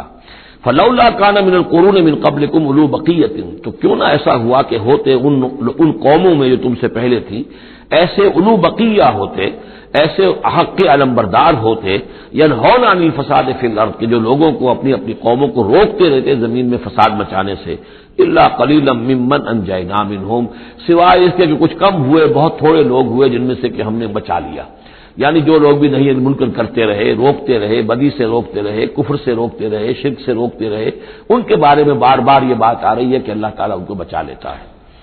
واتبع الذین ظلموا ما اترفوا فیہ، اور وہ لوگ کہ جنہوں نے گناہ کی روش اختیار کی وہ تو انہوں نے پیروی کی اپنی اسی چیزوں کی جس میں کہ ان کو ساز و سامان دیا گیا تھا، عیش جو ان کو دے دیا گیا تھا، کانوا مجرمین وکانوا مجرمین، اور یقیناً وہ مجرم تھے۔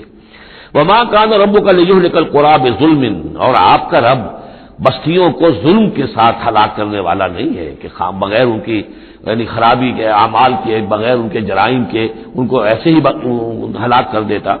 وما کان ربک لیہلک القری بظلم واہلھا مصلحون، جبکہ اس میں بسنے والے لوگ جو ہیں وہ مصلح ہوں، اچھے کردار کے لوگ ہوں، اصلاح کرنے والے ہوں، صالح ہوں۔ وَلَوْ شَاءَ رَبُّكَ لَجَعَلَ النَّاسَ أُمَّةً وَاحِدَةً، اور اگر اللہ چاہتا، آپ کا رب چاہتا تو تمام نوع انسانی کو ایک ہی امت بنا دیتا۔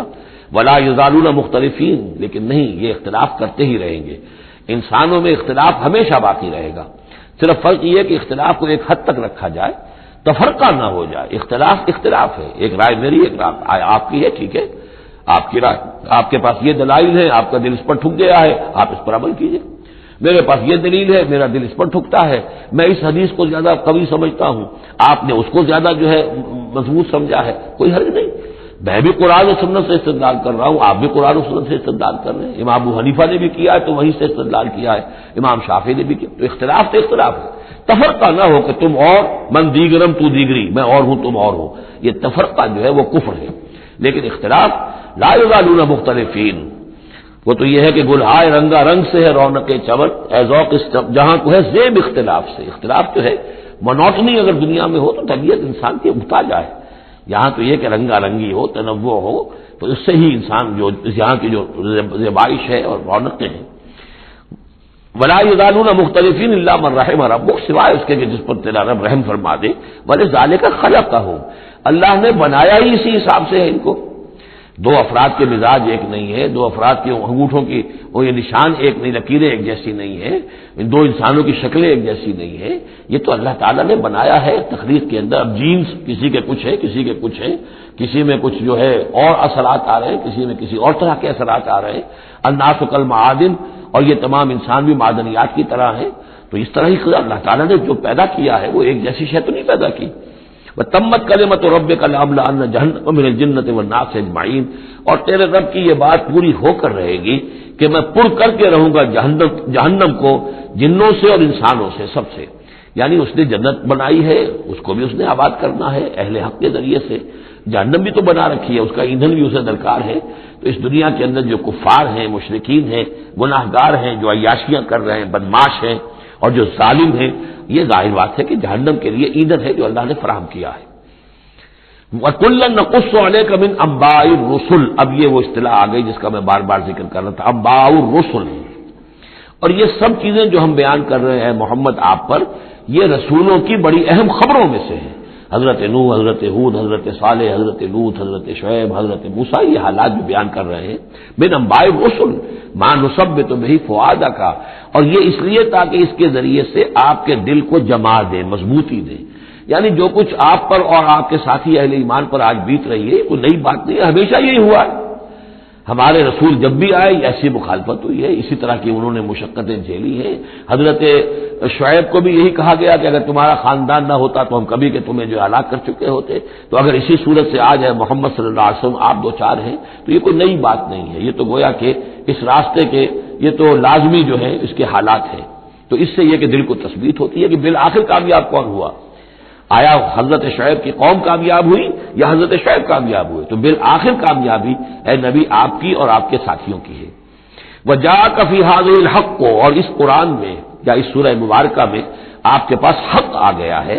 وَمَوْعِظَةٌ، اور نصیحت آ گئی ہے. وَذِكْرَىٰ، اور یاد دہانی آ گئی ہے لِلْمُؤْمِنِينَ، اہل ایمان کے لیے.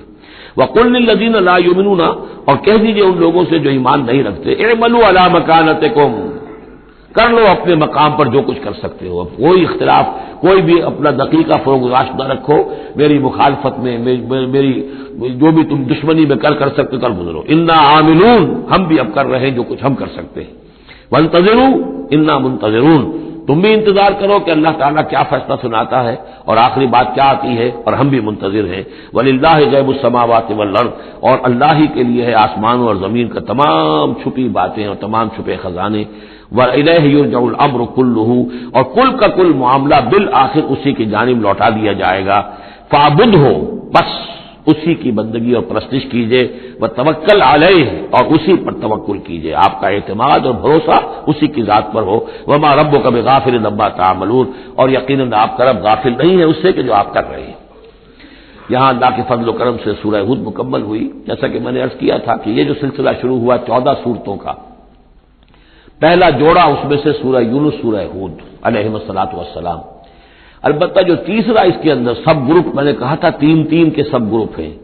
یہ تیسری سورت جو ہے سورہ یوسف، یہ بالکل پورے قرآن میں منفرد ہے اپنے مزاج کی. اس کے ساتھ جزوی سی مشابہت آئے گی ایک صورت کی، میں بعد میں عرض کروں گا. اس وقت یہ ہے کہ اس کو نوٹ کیجئے کہ اب تک ہم نے پڑھا ہے جو در حقیقت انباء الرسل کا مضمون ہے، جو ضائع شد و مت کے ساتھ آیا ہے. حضرت ابراہیم کا تھوڑا سا ذکر سورہ انعام میں ہم نے پڑھ لیا، کچھ تھوڑا سا ذکر جو ہے وہ سورہ ہود کے اندر آ گیا ہے، لیکن یہ ہے کہ اصل جو آیا ہے انباء الرسل، ایام اللہ فذکرہم بایام اللہ۔ یہ قصص النبیین کے اعتبار سے یہ منفرد صورت ہے، پوری صورت ایک نبی کے حالات پر مشتمل، قرآن مجید میں اس کی کوئی اور مثال نہیں۔ پھر یہ کہ اس میں وہ رنگ ہے ہی نہیں کہ حضرت یوسف علیہ السلام نے یہ دعویٰ کیا ہو کہ میں رسول ہوں، مجھے مانو، میری اطاعت کرو، اور وہاں کی جو قوم تھی اور بادشاہ جو تھا اس سے کوئی تعاون نہ کیا ہو، کچھ نہیں، وہ انداز ہی نہیں مانو گے تو عذاب آئے گا، کچھ نہیں۔ تو نبی میں اور رسول میں جو فرق ہوتا ہے وہ بھی آپ کنٹراسٹ اچھی طرح سمجھ لیجئے۔ حضرت یوسف نبی تھے، رسول نہیں تھے۔ رسول بنا کر جسے بھیج دیا جاتا تھا وہ تو پہلے کہتا تھا مجھے مانو، میری اطاعت کرو، اعبدوا اللہ واطیعون، اللہ کی بندگی کرو، میری اطاعت کرو، اللہ اللہ خیر صلی اللہ، اس کے بعد اگلی بات ہوگی۔ لیکن نبی کا معاملہ یہ نہیں ہوتا۔ نبی جیسے کہ مصلح ہوتے ہیں، نیک لوگ ہوتے ہیں، اولیاء اللہ ہوتے ہیں، خاص اللہ تعالیٰ کے برگزیدہ بندے ہوتے ہیں۔ اب ظاہر بات ہے کہ ایسے بھی ہوتے ہیں جیسے ہماری اس امت کے اندر حضور کے بعد کتنے ہیں اولیاء اللہ پیدا ہوئے ہیں، اونچی شخصیت ہے، کیونکہ وحی کا دروازہ بند ہو چکا ہے، نبی ان میں سے کوئی نہیں ہے۔ لیکن انبیاء بنی اسرائیل جو ہے وہ گویا کہ اولیاء اللہ ہی تھے زیادہ تر، لیکن ان پر وحی بھی آتی تھی، وہ تسلسل جو ہے وحی کا چل رہا تھا۔ لیکن رسول وہی تھے کہ جنہیں تعین کے ساتھ کسی قوم کی طرف بھیج دیا جائے۔ حضرت یوسف کے جو یہ واقعات یہاں آ رہے ہیں اس تفصیل کے ساتھ اور پوری صورت نازل ہوئی ہے، اس کا ایک سبب ہے۔ میں نے آپ سے عرض کیا تھا کہ یہ جو آخری دور تھا مکی، آپ کے قیام مکہ کے دور کا، زمانے کا، تو اس میں یہ کہ چیزیں پہنچ چکی تھی مدینے میں بھی خبریں، اور مدینے میں اہل کتاب کے یہود کے کان کھڑے ہو گئے تھے۔ اب انہیں تو امید تھی، منتظر تھے، نبوت تو آخری ظاہر ہونے والی ہے، لیکن سمجھتے تھے ہم میں سے ہوگا۔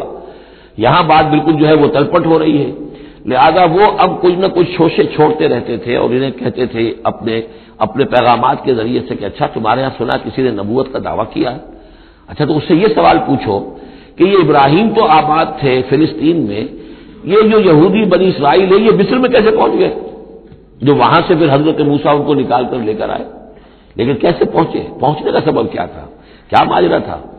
یہ اب تاریخ کا ایک سوال تھا جو انہوں نے کر دیا۔ اس کے جواب میں اللہ تعالیٰ نے یہ صورت نازل فرما دی اور اس قدر خوبصورت انداز میں نازل کی ہے۔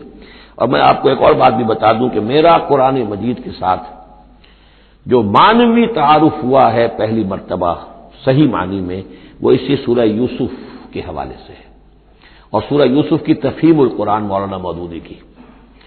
1947 میں میں میٹرک کا امتحان دے چکا تھا، ہمارا رزلٹ بھی آ چکا تھا، لیکن یہ کہ اس کے بعد وہ فسادات کیا قتل عام شروع ہوا مسلمانوں کا مشرقی پنجاب میں، میں حصار میں تھا، تو حصار اس شہر کا نام تھا، لیکن ہم اس میں محصور بھی ہو گئے۔ تقریباً 1.5 مہینہ ہم نے مورچے بنا لیے اور اپنی حفاظت کرتے رہے۔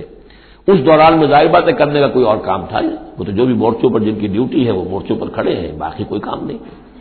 تو میں اور میرے بڑے بھائی اس زمانے میں پھر ایک مسجد کے اندر بیٹھ کر، جو چونکہ انہوں نے بھی، وہ مجھ سے تو ویسے 6 سال بڑے ہیں، انہوں نے بھی جب میٹرک کیا تھا تو عربی پڑھی تھی، اور میں نے تازہ میٹرک کیا تھا، اور میرے پاس بھی عربی کا مضمون تھا، تو پھر یہ ہم پڑھتے تھے، اور ترجمان القرآن جو مولانا مودودی کا رسالہ تھا اس میں ان دنوں تفہیم القرآن میں یہ سورہ یوسف کی تفسیر شائع ہو رہی تھی، تو ان دنوں ہم مسجد میں بیٹھ کر یہ سورہ یوسف تفہیم القرآن سے، پھر چونکہ مجھے کچھ عربی آتی تھی اور تازہ تھی، اچھی تھی، تو اس میں یہ کہ ہماری گفتگو بھی ہوتی تھی، مذاکرہ کرتے تھے۔ تو اس طریقے سے جو پہلا بیڑا، اس سے پہلے بھی بہرحال یہ کہ قرآن ہے، اللہ کا کلام ہے، اللہ کی کتاب ہے، ہمارا اس پر ایمان ہے، کچھ اس کو سمجھنا، کچھ پڑھنا، یہ تو تھا، لیکن جو ایک معنوی ایک ربط قائم ہوا، ذہنی رشتہ، ایک قلبی رشتہ، وہ در حقیقت سورہ یوسف اور سورہ یوسف کی بھی وہ تشریح و تعبیر کے جو مولانا مودودی نے تفہیم القرآن میں کی۔ بارک اللہ لی و لکم فی القرآن العظیم و نفعنی و ایاکم بالآیات والذکر الحکیم۔